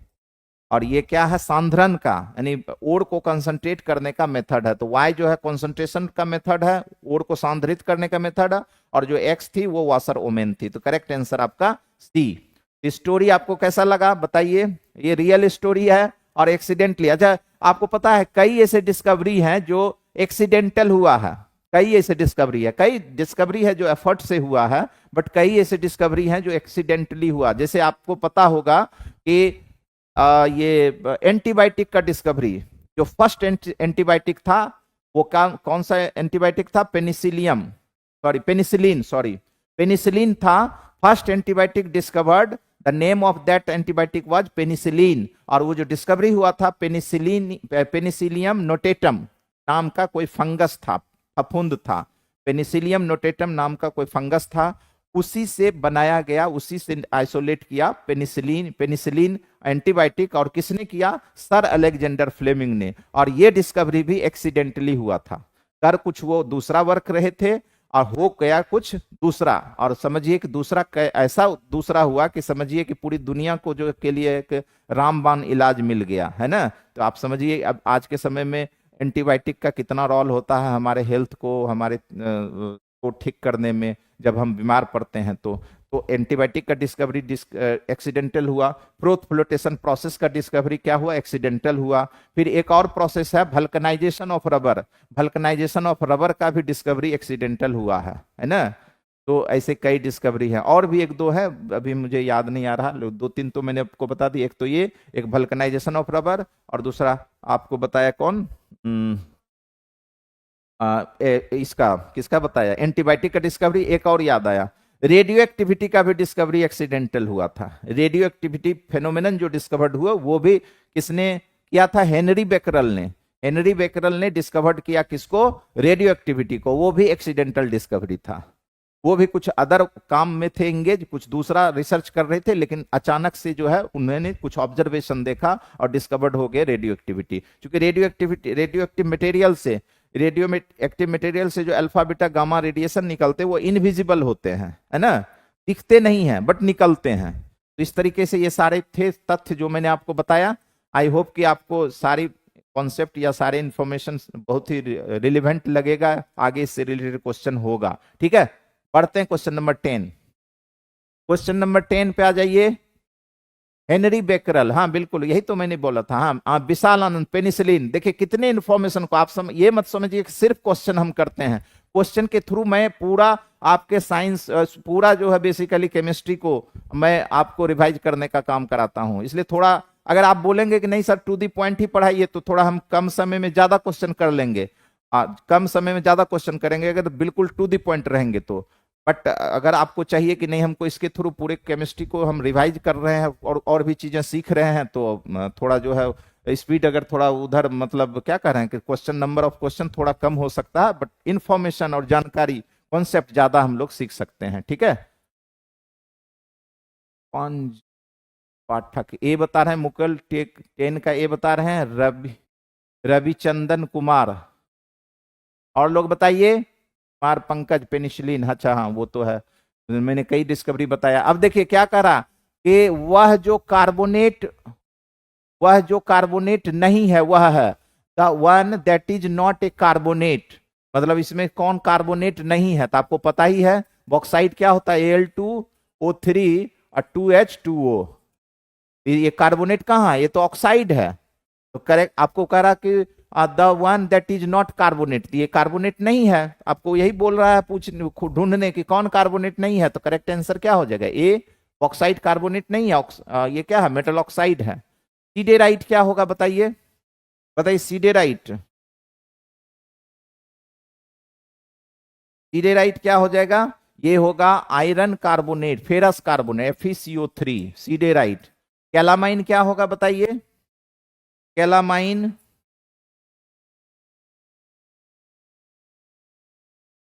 क्या होगा? ये हो जाएगा ZnCO3, ये कैलामाइन। और ये है मालाकाइट, ये होगा CuOH का होल 2 डॉट CuCO3, ये है आपका मालाकाइट। तो ये देखिए, ये भी यहां पे देखिए तो ये सारे जो है क्या है? कार्बोनेट। ये iron carbonate, ferrous carbonate, zinc carbonate, copper hydroxide और कॉपर कार्बोनेट। तो कार्बोनेट तो इसमें है। आपसे बोला है कौन इसमें कार्बोनेट नहीं है, तो करेक्ट आंसर आपका हो गया ऑप्शन ए। पढ़ते हैं नेक्स्ट क्वेश्चन पे, क्वेश्चन नंबर 10। देखिए निम्नलिखित में से कौन सा अयस्क झाग द्वारा सबसे अच्छा केंद्रित, केंद्रित का मतलब सांद्रित होगा, सांद्रित लिखना चाहिए, सांद्रित,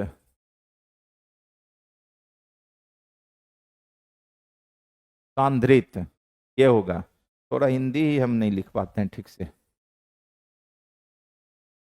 अच्छा, सीख जाएंगे आप लोगों के साथ। कॉन्सनट्रेटेड, ठीक है। कह रहा निम्नलिखित में से कौन सा अयस्क झाग द्वारा सबसे अच्छा सांद्रित होता, सबसे अच्छा सांद्रित होता है फ्लोटेशन विधि द्वारा। इंग्लिश में देखिए, which one of the following or is best concentrated by froth flotation method. इसमें से कौन सा ओर जो है बेस्ट फ्रोथ फ्लोटेशन प्रोसेस से क्या होगा, ये बेस्ट कंसंट्रेटेड होगा, सबसे ज्यादा जो है अच्छा तरीके से फ्रोथ फ्लोटेशन मेथड से कौन सा ओर जो है सांद्रित होगा या कॉन्सेंट्रेट होगा। आपको पता है ये फ्रोथ फ्लोटेशन प्रोसेस क्या है, फ्रोथ फ्लोटेशन प्रोसेस से सल्फाइड ओर को करते हैं, इसको तो आपको रखना है पड़ेगा, जानना पड़ेगा। सल्फाइड ओर को सांद्रित करते हैं किससे, फ्रोथ फ्लोटेशन। तो इसमें जो भी सल्फाइड ओर होगा वो क्या हो जाएगा, आंसर होगा। बताइए आंसर बताइए मुकुल। पिछले क्लास का बहुत सारा क्वेश्चन है, अच्छा है। अच्छा पिछले क्लास का, अच्छा कुछ हो सकता है एक दो क्वेश्चन रिपीट हो गया हो मुकुल।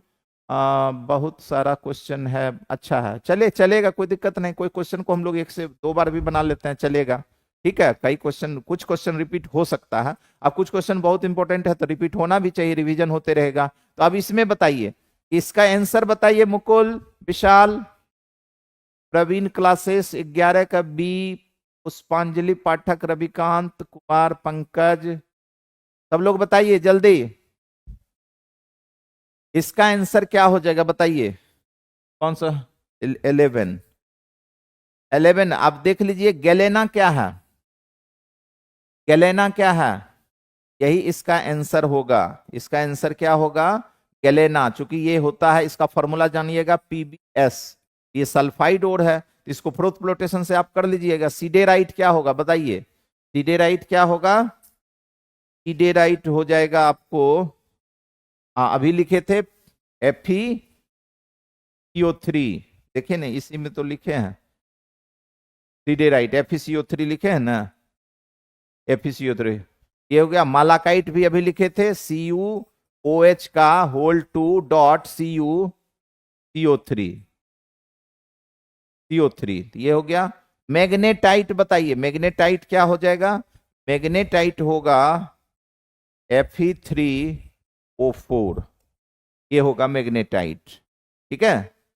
तो सभी ऑप्शन का डिटेल मैंने बता दिया। अब बेस्ट कौन होगा, मतलब चूंकि जो सल्फाइड ओर है उसी को फ्रोथ फ्लोटेशन से करेंगे, तो सिर्फ और सिर्फ ऑप्शन बी जो है यही सल्फाइड है, रिमेनिंग तो ये कार्बोनेट है, ये भी कार्बोनेट है, ये ऑक्साइड है।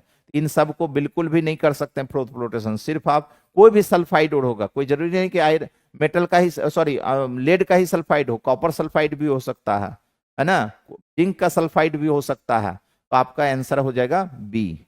पढ़ते हैं नेक्स्ट क्वेश्चन पे, 12। देखिए, the metal extracted bye electrolysis of its fused salt is, ध्यान से समझिएगा, इसके फ्यूज्ड नमक के इलेक्ट्रोलिसिस द्वारा निकाली गई धातु क्या है, बताइए इसका आंसर। देखिए इसमें क्या होता है कि इस बात को यहां पे ध्यान से समझना है कि बेसिकली क्या होता है कि जो मेटल बहुत ज्यादा रिएक्टिव होते हैं उस मेटल को हम लोग इलेक्ट्रोलाइसिस प्रोसेस से एक्सट्रैक्ट करते हैं। अब ऐसे भी आप समझिए, आयरन, लेड, ये आयरन है, ये लेड है, ये सोडियम है, ये कॉपर है, सबसे ज्यादा रिएक्टिव मेटल कौन है, ऑब्वियसली कौन है, सोडियम। तो सोडियम को बेसिकली हम लोग इलेक्ट्रोलाइसिस मेथड से फ्यूज स्टेट में हम लोग इसको क्या करते हैं, ये एक्सट्रैक्ट करते हैं। The metal extracted bye electrolysis of its fused salt. अब सोडियम का सॉल्ट क्या है बताइए, सोडियम का सॉल्ट है सोडियम क्लोराइड, है ना, इससे प्राप्त करते हैं। तो कैसे करते हैं, तो देखिए NaCl है, NaCl होता कैसा है, NaCl कैसा होता है, सॉलिड होता है। पहले आप इसको हीट कीजिए, हीट करेंगे तो ये बन जाएगा NaCl लिक्विड। अब ये NaCl लिक्विड बना, अब ये NaCl लिक्विड जैसे ही बनेगा लिक्विड, अब ये टूट जाएगा किस में, Na प्लस और Cl माइनस, Na प्लस और Cl माइनस में ब्रेक करेगा। अब इसका करेंगे इलेक्ट्रोलिसिस। अब यहां पे क्या करेंगे, इलेक्ट्रोलाइसिस करेंगे। ठीक है, इलेक्ट्रोलाइसिस करेंगे तो क्या होगा, आप देखिए ये होगा एट कैथोड। कैथोड पे क्या होता है, कैथोड पे होता है रिडक्शन। रिडक्शन का मतलब क्या हो गया, सोडियम प्लस है, ये लेगा 2 इलेक्ट्रॉन, इसको 2 कर दीजिए, ये बन जाएगा 2Na, ये बन गया solid. 2Na plus plus 2 electron, तो ये क्या बन गया, सॉलिड, ये बन गया। अब फिर इसमें देखिए यहां पे एट, अब ये 2 इलेक्ट्रॉन कहां से आया ये समझते हैं। एट एनोड, एनोड पे क्या होगा आप समझिए, ऑक्सीडेशन होगा, एनोड पे ऑक्सीडेशन होगा। तो यहाँ पे 2Cl माइनस है, ये क्या करेगा, Cl2 गैस बना लेगा और प्लस 2 इलेक्ट्रॉन ये रिलीज करेगा, है ना। एनोड पे हमेशा क्या होता है, एनोड पे हमेशा होता है ऑक्सीडेशन और कैथोड पे हमेशा होता है रिडक्शन। रिडक्शन का मतलब इलेक्ट्रॉन का ग्रहण करना, तो इलेक्ट्रॉन सोडियम प्लस ग्रहण कर रहा है और किस में कन्वर्ट हो जा रहा है, सोडियम में। और एन ऑक्सीडेशन का मतलब होता है इलेक्ट्रॉन का त्याग करना, तो Cl माइनस है यहाँ पे, यहाँ देख लीजिए ये Cl माइनस, इसको बैलेंस कर दीजिए 2, ये 2 प्लस ये 2, यही यहाँ पे आया है आपका, देख लीजिए क्या आया, यहाँ ये वाला जो है यहाँ लिखे हैं, इसने 2 इलेक्ट्रॉन ग्रहण किया, रिडक्शन हुआ तो ये बन गया सोडियम। अब इसने 2 इलेक्ट्रॉन रिलीज किया, ये बन गया क्लोरीन गैस। और यहाँ पे क्या है, 2 इलेक्ट्रॉन, यही 2 इलेक्ट्रॉन यहाँ यूज हुआ है, ये 2 इलेक्ट्रॉन इसी यही है जो क्लोराइड आयन ने जो इलेक्ट्रॉन छोड़ा है, उसी इलेक्ट्रॉन का यूज कौन किया है, सोडियम किया है। तो यहाँ पे कैथोड पे क्या, कौन सा क्या बनेगा, सोडियम, एनोड पे क्या बनेगा, क्लोरीन गैस। ठीक है, इस तरीके से जो है ये सोडियम और क्लोरीन बनेंगे, और ये बनेगा कहाँ, कैथोड पे, और ये बनेगा एनोड पे। अच्छा, इसका कैथोड जो होगा क्या होगा बताइए, ये निगेटिव होगा, इसका कैथोड निगेटिव होगा, और इसका एनोड क्या होगा, पॉजिटिव होगा। ठीक है, ये पॉजिटिव होगा, एनोड पॉजिटिव होगा, और कैथोड क्या होगा, इलेक्ट्रोलाइटिक सेल का, कोई भी इलेक्ट्रोलाइटिक सेल का कैथोड क्या होता है, निगेटिव, और एनोड क्या होता है, पॉजिटिव। लेकिन अगर कोई इलेक्ट्रोकेमिकल सेल है, कोई बैटरी है, कोई बैटरी है, चाहे वो हम लोग रिमोट कंट्रोल में जो बैटरी यूज करते हैं उस बैटरी की भी बात कर लीजिए, या कोई भी बैटरी की बात कीजिए, वहां जो कैथोड एनोड होता है, वो जो ये साइन है इसका उल्टा होता है।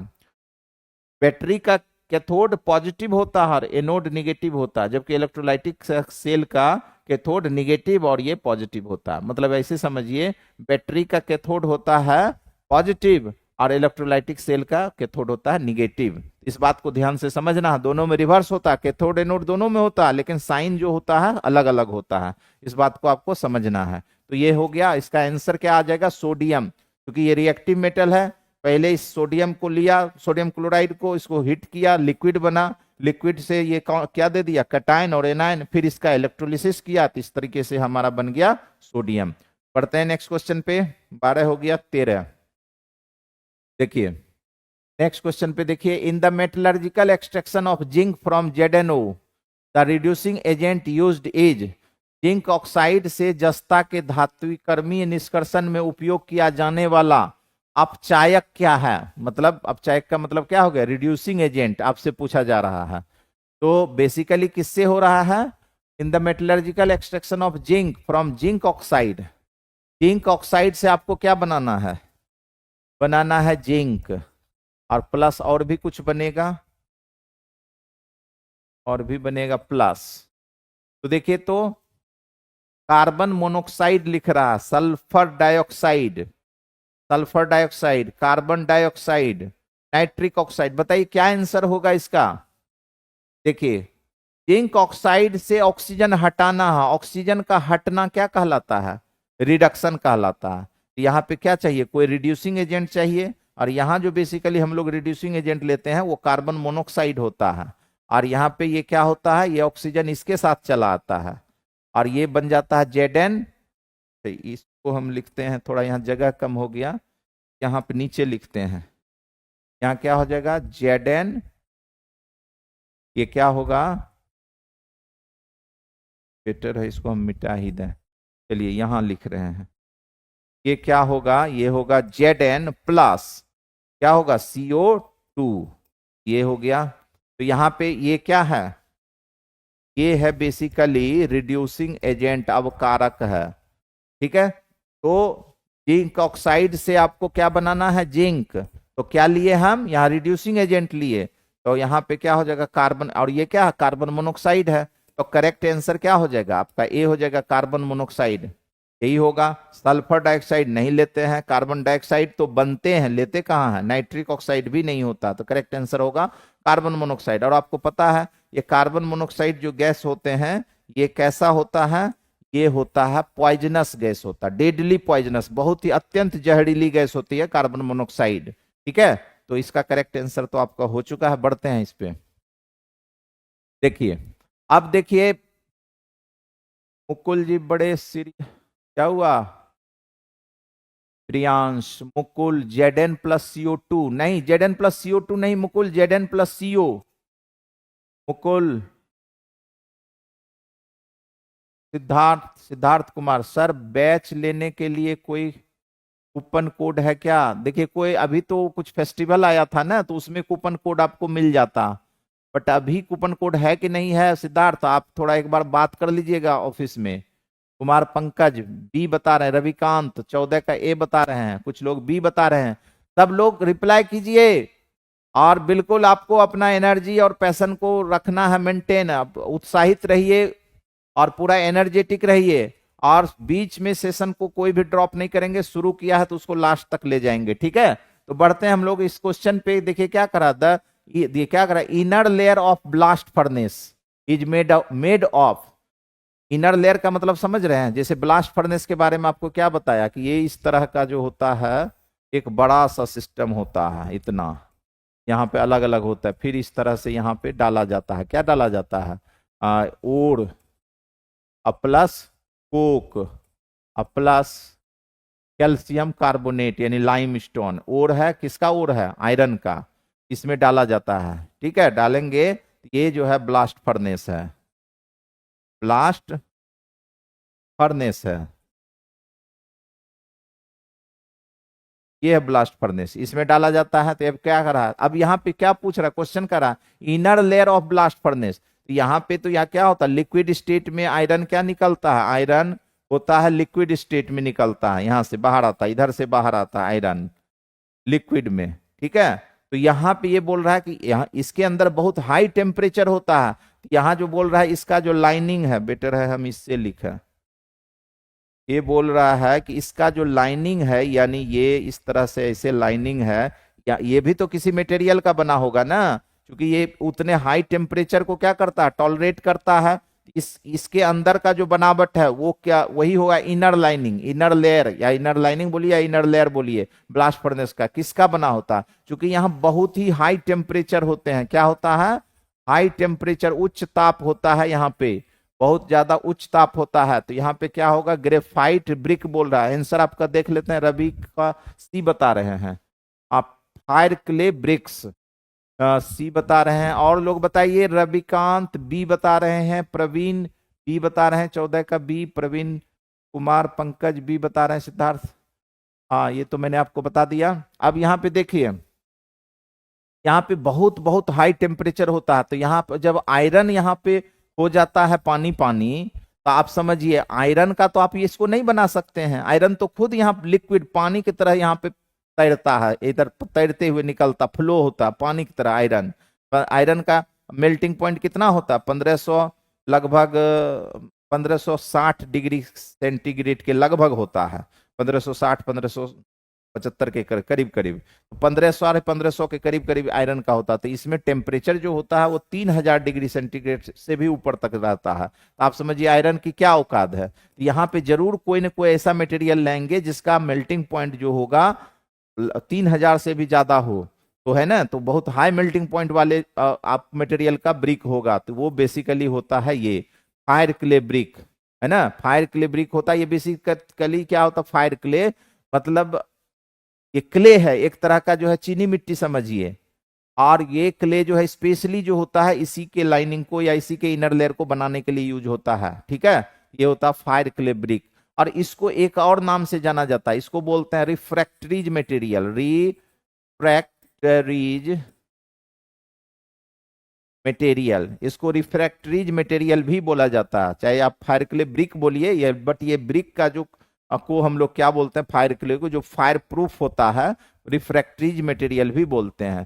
तो अगर ऑप्शन में फायर क्ले ब्रिक है दिया हुआ तो वो लगाएंगे, ये नहीं दिया हुआ, ये दिया हुआ तो आप ये भी आपका ऑप्शन है, आपका करेक्ट हो जाएगा। ठीक है, तो आपका आंसर हो जाएगा सी। ठीक है, बढ़ते हैं नेक्स्ट क्वेश्चन पे, 15 number question. The impurities associated with minerals used in metallurgy are collectively called, अभी बता चुके हैं। जो इम्प्योरिटीज धातु विज्ञान में उपयोग किया जाने वाला खनिजों से जुड़ी अशुद्धि को सामूहिक रूप से क्या कहा जाता है, बताइए। इसका आंसर तो आप बता ही सकते हैं। हाँ, हाई एमपी होता है फायर क्ले ब्रिक का, बिल्कुल बिल्कुल, उसी को रिफ्रैक्टरीज मटेरियल भी बोलते हैं। रविकांत बता रहे हैं 15 का सी। हाँ सी बिल्कुल करेक्ट। अभी बताए जो अशुद्धि होता है, अशुद्धि को क्या बोलते हैं, गैंग बोलते हैं। गैंग को यहाँ पे लिखा दल, बट ये क्या है,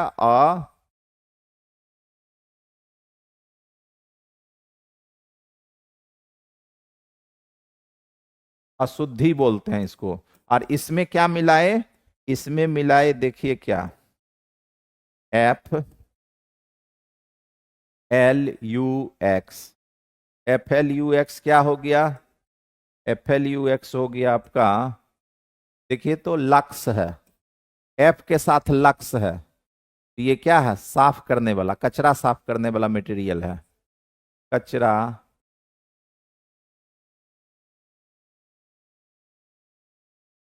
क्लीन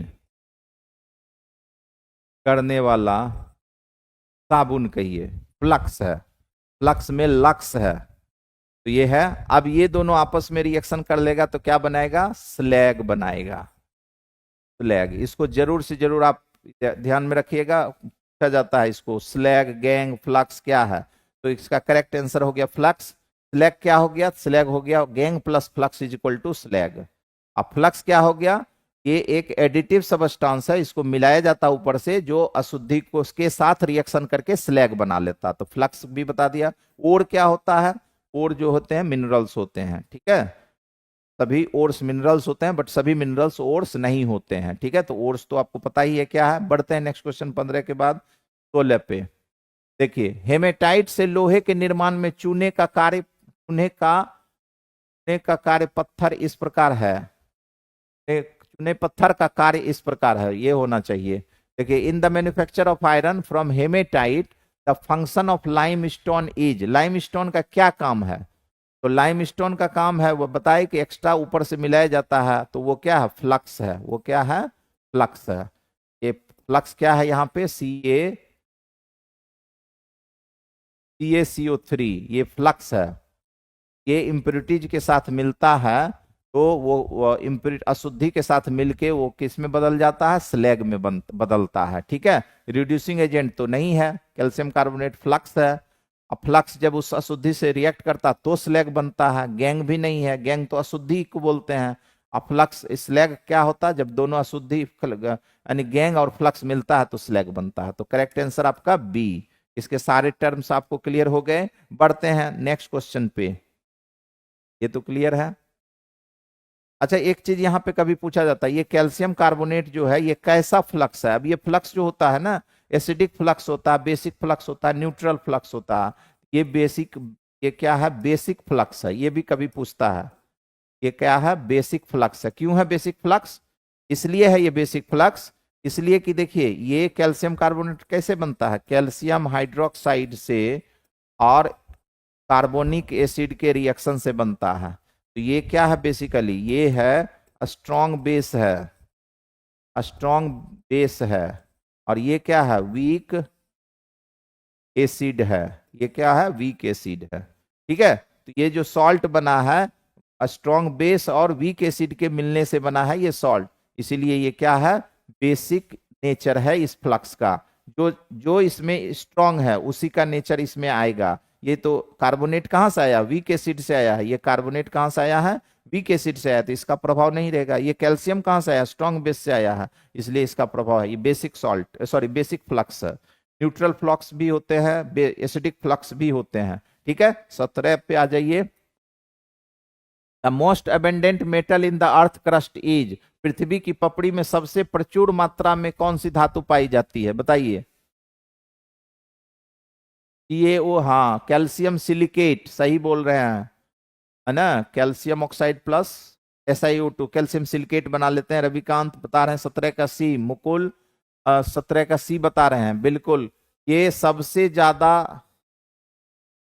ज्यादा मात्रा में पाए जाने वाला धातु पृथ्वी के पपड़ी में या अर्थ क्रस्ट में है एल्युमिनियम। इसको आपको जानना है, एल्युमिनियम सबसे ज्यादा है।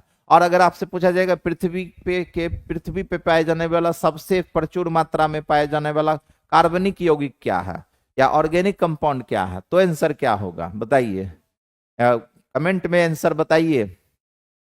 सबसे ज्यादा ऑर्गेनिक कंपाउंड जो पृथ्वी पे सबसे ज्यादा प्रचुर मात्रा में है, मेटल अगर पूछेगा तो अर्थ क्रस्ट में एल्युमिनियम हो जाएगा, आयरन, मैग्नीशियम, सोडियम ये सब नहीं होगा। लेकिन अगर ऑर्गेनिक कंपाउंड पूछेगा सबसे ज्यादा कौन है, तो उसका आंसर क्या होगा, बताइए कमेंट में। रविकांत AL बता रहे हैं, ठीक है, वो सही है। अगर ऑर्गेनिक कंपाउंड के बारे में पूछेगा सबसे ज्यादा कौन सा ऑर्गेनिक कंपाउंड प्रचुर मात्रा में अर्थ पे है, तो ये होगा सेलुलोज। सेलुलोज सबसे ज्यादा है पृथ्वी पे ऑर्गेनिक कंपाउंड में। ये कहाँ कहाँ होता है, कागज में होता है, रुई में होता है, लकड़ी में होता है ना, कागज में, रुई में, लकड़ी में, वस्त्र में, वस्त्र में,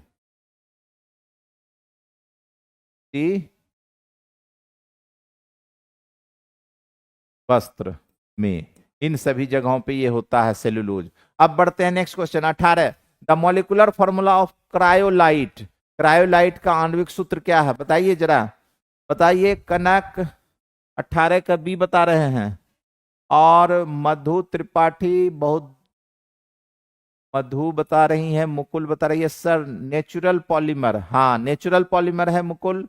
प्रवीण क्लासेस बता रहे हैं plant cell wall, plant cell wall का आंसर नहीं हुआ, प्लांट सेल वॉल में होता है ये सेलुलोज, बट वो बोलना प्लांट सेल वॉल वो सही नहीं होगा, आपको बोलना होगा सेलुलोज। पृथ्वी पे पाए जाने वाला सबसे प्रचुर मात्रा में पाए जाने वाला कोई कार्बनिक पदार्थ है तो वो सेलुलोज है। ठीक है, अब देखिए इसका आंसर आपको बिल्कुल आपको जानना है, ये आंसर होगा क्रायोलाइट का फॉर्मूला पूछा है। देखिए Na3Al_F6, अब ये Na3Al_F6 क्यों हुआ, देखिए F6 है और सोडियम 3 है, एल्युमिनियम 1 है, तो देखिए एल्युमिनियम पे 3 प्लस होता है, सोडियम पे 1 प्लस होता है, 1 प्लस, और ये टोटल सोडियम 3 है, तो 3 गुने 1 प्लस 3 प्लस हो गया, और एल्युमिनियम पे 3 प्लस, तो 3 प्लस एल्युमिनियम का 3 प्लस सोडियम का 6 प्लस हो गया, तो इसका जो है फ्लोरीन पे 1 माइनस होता है, तो 6 फ्लोरीन पे 6 माइनस, 6 माइनस और 3 प्लस 3 6 प्लस मिलके न्यूट्रल होगा, तो ये करेक्ट आंसर है क्रायोलाइट का। ये क्रायोलाइट का यही क्रायोलाइट है, सोडियम Na3Al_F6, यही क्रायोलाइट है। ये क्या है, ये बताइए क्या है, ये तो गलत हो गया, इसका नाम है मिक्स्ड ऑक्साइड है। ये क्या है, मिक्स्ड ऑक्साइड है। इसमें बेसिकली इसमें बेसिकली क्या है बताइए, FeO है प्लस Fe2O3 है। ठीक है, ये है फेरस ऑक्साइड, ये है फेरिक ऑक्साइड, दोनों जब मिलेगा तो 2 और 1 मिलके 3 हो जाएगा, और ये 3 और 1 मिलके क्या हो जाएगा, 4 हो जाएगा, तो ये हो गया फेरसो, इसको मिक्स्ड ऑक्साइड बोलिए या फेरसो फेरिक ऑक्साइड बोलिए। ये आपका करेक्ट आंसर आपका हो जाएगा डी। ठीक है, अब बढ़ते हैं नेक्स्ट क्वेश्चन पे। नेक्स्ट क्वेश्चन पे आइए, देखिए क्या कह रहा 19 का सेकेंड लास्ट क्वेश्चन है आई थिंक। लीचिंग, लीचिंग के बारे में बताइए क्या होगा, लीचिंग के बारे में बताइए। देखिए लीचिंग किसकी एक प्रक्रिया है, लीचिंग किसकी एक प्रक्रिया है, रिडक्शन का बता रहा है, कंसंट्रेशन बता रहा है, रिफाइनिंग बता रहा है, ऑक्सीडेशन बता रहा है, बताइए लीचिंग क्या है। लीचिंग एक केमिकल प्रोसेस है। रविकांत, मुकुल, प्रवीण और भी लोग हैं, बताइए जल्दी रिप्लाई कीजिए, और लोग सब लोग रिप्लाई कीजिए, पुष्पांजलि पाठक, रवि कुमार, टी बता रहे हैं, ऑक्सीडेशन का है? नहीं नहीं, ये नहीं है, इसलिए तो बोल रहे हैं रिप्लाई करने। और लोग बताइए, सब लोग, मधु त्रिपाठी, कनक, क्या आंसर होगा इसका? क्या आंसर होगा? Leaching is a process of, leaching किसकी एक प्रक्रिया है? देखिए, पहली बात तो ये जानना है कि लीचिंग कंसंट्रेशन ऑफ ओर का मेथड है। ये इससे जो है ओर का सांद्रण होता है, अयस्क का सांद्रण। ये जो है लीचिंग अयस्क, अयस्क के सांद्रण, सांद्रण का एक विधि है। ठीक है, सांद्रण का विधि है, तो ऑक्सीडेशन रिडक्शन तो होगा नहीं, कंसंट्रेशन होगा। यहां लिखे ही है कंसंट्रेशन का एक विधि है। तो इसका रिफाइनिंग, रिफाइनिंग तो हुआ जब मेटल बन गया, तो फिर उसमें जो अशुद्धि है उसको फिर हटा रहे हैं, तो वो रिफाइनिंग हुआ। तो रिफाइनिंग भी नहीं होगा, ये क्या हो जाएगा? कंसंट्रेशन ऑफ ओर का, ये हो जाएगा करेक्ट आंसर। अब इसमें होता क्या है, ये बेसिकली किसके लिए यूज होता है? देखिए, अब इससे कई चीजों को हम लोग सीखेंगे। टीचिंग बेसिकली कंसंट्रेशन का एक मेथड है, और ये किसके लिए लागू होता है? बॉक्साइट ओर के लिए लागू होता है। किसके लिए होता है? बॉक्साइट ओर के लिए लीचिंग, लीचिंग होता है। बॉक्साइट ओर के लिए लीचिंग होता है। अब इसमें होता क्या है, बॉक्साइट ओर को क्या करते हैं? ये है Al2O3 2S2O, यही है ना ऑक्साइड, बॉक्साइट ओर। इसको कैसे कराते हैं रिएक्शन? सोडियम हाइड्रोक्साइड एक्वस से। और जब सोडियम हाइड्रोक्साइड एक्वस से रिएक्शन कराते हैं, मतलब इसमें डिजोल्व कराते हैं, ये क्या होता है कि इसमें बॉक्साइट ओर है, यहाँ पे ये क्या है? ओर है, और प्लस क्या है? अशुद्धि है। बॉक्साइट ओर है और अशुद्धि है, तो ओर जितना है, सारे ओर इसमें क्या होते हैं? ओर इसमें डिजोल्व हो जाते हैं, ओर डिजोल्व होते हैं, लेकिन लेकिन ये डिजोल्व नहीं होते हैं, और ये डिजोल्व हो जाते हैं। अशुद्धि इसमें नहीं घुलता है, और सारे ओर इसमें घुल जाते हैं। तो यही प्रोसेस, फिर जो अशुद्धि जो नहीं घुला और ओर जितने थे प्योर वो घुल गए, उसके बाद उसको फिल्टर कर लेते हैं, तो सारे ओर जो है वो आपका जो डिजोल्व स्टेट में, मतलब घुले हुए अवस्था में अलग हो गया, सारे अशुद्धि को फिल्टर किए, उससे निकाल दिए। उसके बाद फिर से उससे जो है हम लोग बॉक्साइट ओर को जेनरेट करते हैं, रीजेनरेट करते हैं। ठीक है, तो इसी प्रोसेस को बोला जाता है लीचिंग। तो इसमें बेसिकली बॉक्साइट ओर यानी कि एल्युमिनियम के लिए किया जाता है, बॉक्साइट ओर का करते हैं। और बेसिकली इसमें होता क्या है, बॉक्साइट ओर को हम लोग सोडियम हाइड्रोक्साइड के घोल में डिजोल्व कराते हैं, ओर डिजोल्व हो जाते हैं, लेकिन इसमें जो अशुद्धि है वो डिजोल्व नहीं होते हैं। तो ये है आपका ये लीचिंग, ये आपका करेक्ट आंसर हो जाएगा बी। अब बढ़ते हैं नेक्स्ट एंड लास्ट क्वेश्चन पे। नेक्स्ट एंड और है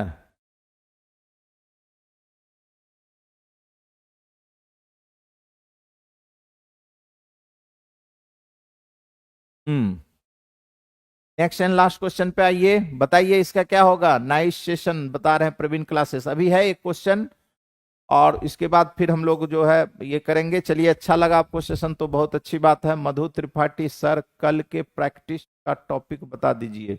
अच्छा, कल के प्रैक्टिस का बता दें। मधु पूछ रही है, एमपीसी हेलो रविकांत, कल कोई ऐसा करते हैं, कल हम रेडॉक्स रिएक्शन से आपको क्वेश्चन देंगे, रेडॉक्स रिएक्शन। ठीक है, कल का टॉपिक होगा रेडॉक्स रिएक्शन, कल का टॉपिक है रेडॉक्स। रेडॉक्स रिएक्शन का मतलब ऑक्सीकरण अवकरण प्रतिक्रिया या अभिक्रिया, कल का टॉपिक होगा। ठीक है, उससे रिलेटेड क्वेश्चन आप ये करेंगे हम लोग।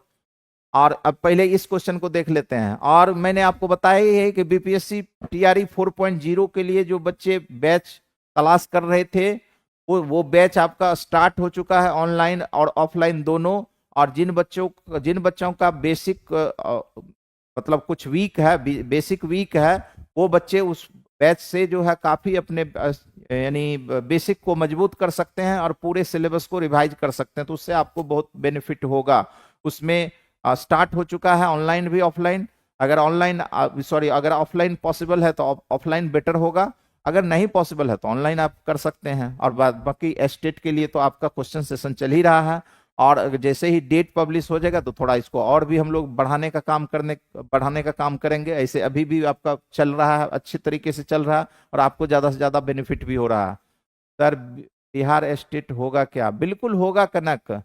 जब आप देखिए ना, आपको 7 दिन से 10 दिन के अंदर उसका नोटिफिकेशन आएगा। सर कितने दिन हुए बैच स्टार्ट हुए? ज्यादा दिन नहीं है, हमको लगता उसका रिकॉर्डेड भी मिल जाएगा। अदरवाइज अगर ज्यादा बच्चे होंगे जिनका छूट गया है तो उसको मैं फिर से रिपीट कर दूंगा, मतलब उसको अलग से मैं पढ़ा दूंगा, ठीक है।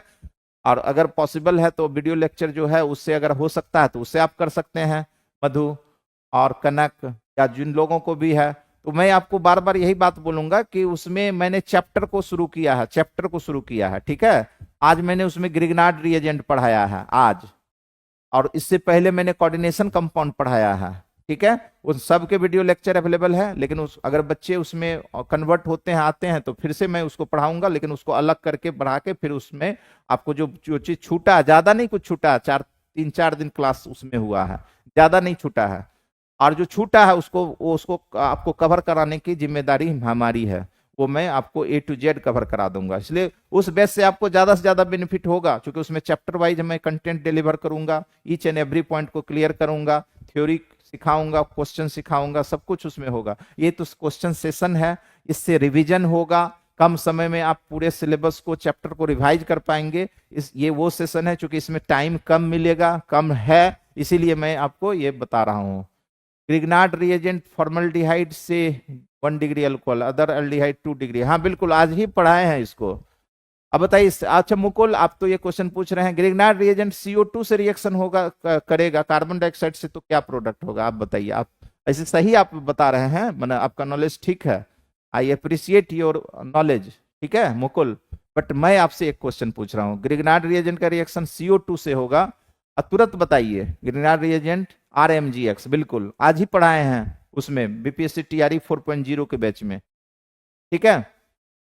ग्रिग्नार्ड रिएजेंट RMGX का रिएक्शन CO2 से होगा, फॉलोड बाय हाइड्रोलिसिस, तो क्या प्रोडक्ट बनेगा? तुरंत बताइए। मुकुल, MPC, प्रवीण, सब लोग जल्दी बताइए, आंसर बताइए। मधु त्रिपाठी, कनक, सर बहुत अच्छा पढ़ाते हैं आप, मधु त्रिपाठी लिख रहे हैं, ओके सर, थैंक यू। चलिए मधु जी, आप जुड़े रहिए और आपको जो है बहुत बेनिफिट होगा। हम चाहते हैं कि इस बार बच्चे मिस ना करें, जो बच्चे भी पढ़ रहे हैं सबका रिजल्ट हो, स्टेट में भी हो और BPSC TRE 4.0 में भी हो, हमें भी बहुत खुशी होगी। इसलिए आपके प्यार, आपका अटैचमेंट, इस जो इतना देखते हैं तो उससे और भी हमें मोटिवेशन मिलता है, और भी ज्यादा बेटर से बेटर काम करने का मिलेगा हमें एनर्जी, ठीक है। थोड़ा साइड हो जाए सर, बिल्कुल बिल्कुल बिल्कुल साइड हो जाते हैं मुकुल। RCOOH एसिड बना देगा, बिल्कुल करेक्ट करेक्ट करेक्ट मुकुल, सही बता रहे हैं। हाँ, तो ये सब मैंने पढ़ाया, बताया है, याद नहीं करना, सब कुछ उसमें सिखाया है कि कैसे होता है, बेसिकली रिएक्शन होता कैसे है। याद नहीं करना है उसको कि भाई कैसे हो गया 1 degree alcohol, 2 degree alcohol, 3 degree alcohol, या जो है कार्बोक्सिलिक एसिड कैसे बन गया, वो सारे कुछ को मैंने कैसे न्यूक्लियोफाइल अटैक कर रहा है, कैसे वो बन रहा है, सब कुछ मैंने आज पढ़ाया है उसमें, ठीक है। तो वीडियो भी आपको आई थिंक एप्लीकेशन पे होगा, या होगा क्या है, ठीक है। अब आइए इस लास्ट क्वेश्चन को करते हैं, उसके बाद सेशन को हम लोग समाप्त करेंगे। देखिए क्वेश्चन नंबर 20 है, सभी अयस्क खनिज हैं, है ना, सभी अयस्क खनिज है, ऑल ओर्स आर मिनरल्स, और इसका उल्टा करेक्ट नहीं है, while all minerals are not ores, मतलब जितने भी अयस्क हैं वो सभी खनिज हैं, लेकिन सभी खनिज अयस्क नहीं हैं। ये बात समझ में आई? ये बात और 1-2 जगह लागू होती है, जैसे इसमें बोलते हैं हम लोग all minerals are ore, sorry all ores are minerals, सभी all mineral sorry all ores are minerals but all minerals are not ores, सभी अयस्क खनिज हैं बट सभी खनिज अयस्क नहीं है। इसी के जैसा एक और है, all enzymes are protein, all enzymes are protein but all proteins are not enzyme. 2 बातें यहाँ पे हम लोग रिवाइज कर लिए, मतलब एक तो ये है, इसके साथ एक और किए, अब ये बात अगर आपको समझ में आ गई तो अच्छी बात है, नहीं तो इसको ऐसे रिलेट कीजिए, जैसे इसको आप समझ सकते हैं कि all Bihari are Indian but all Indians are not Bihari, ये तो समझ सकते हैं। जितने भी बिहारी हैं वो सभी भारतीय हैं, बट सभी भारतीय बिहारी नहीं है। उसी तरह से all enzymes are protein but all proteins are not enzymes. उसी तरह से all ores are minerals but all minerals are not ores. तब यहां पे क्या कह रहा है, all ores are minerals while all minerals are not ores, because क्या कारण है, सभी एस खनिज है जबकि सभी खनिज एस नहीं है। क्यों, क्यों नहीं है? रीजन आप बता रहा है कि धातु को सभी खनिजों से किफायती रूप से नहीं निकाला जा सकता। किफायती रूप को यहां पे समझना है कि the metal can not be extracted economically. ये जो वर्ड है इकोनॉमिकली, यही जो है ओर को मेटल से अलग कर देता है। The metal can not be extracted economically from all minerals.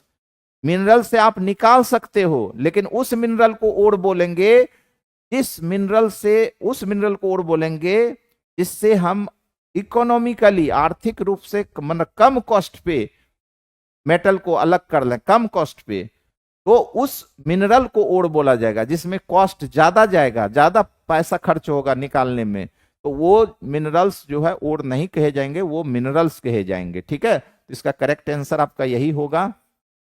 धातु को सभी खनिजों से किफायती रूप से नहीं निकाला जा सकता है, और जिस धातु को जिस मिनरल से निकाला जा सकता है उस मिनरल को क्या बोलेंगे, ओर बोलेंगे। और जिस मिनरल से किफायती रूप से नहीं निकाला जाएगा वो सिर्फ मिनरल होगा, ओर नहीं होगा। तो करेक्ट आंसर आपका ए हो जाएगा। अदर ऑप्शन है मिनरल्स आर कम्प्लेक्स कंपाउंड, गलत है।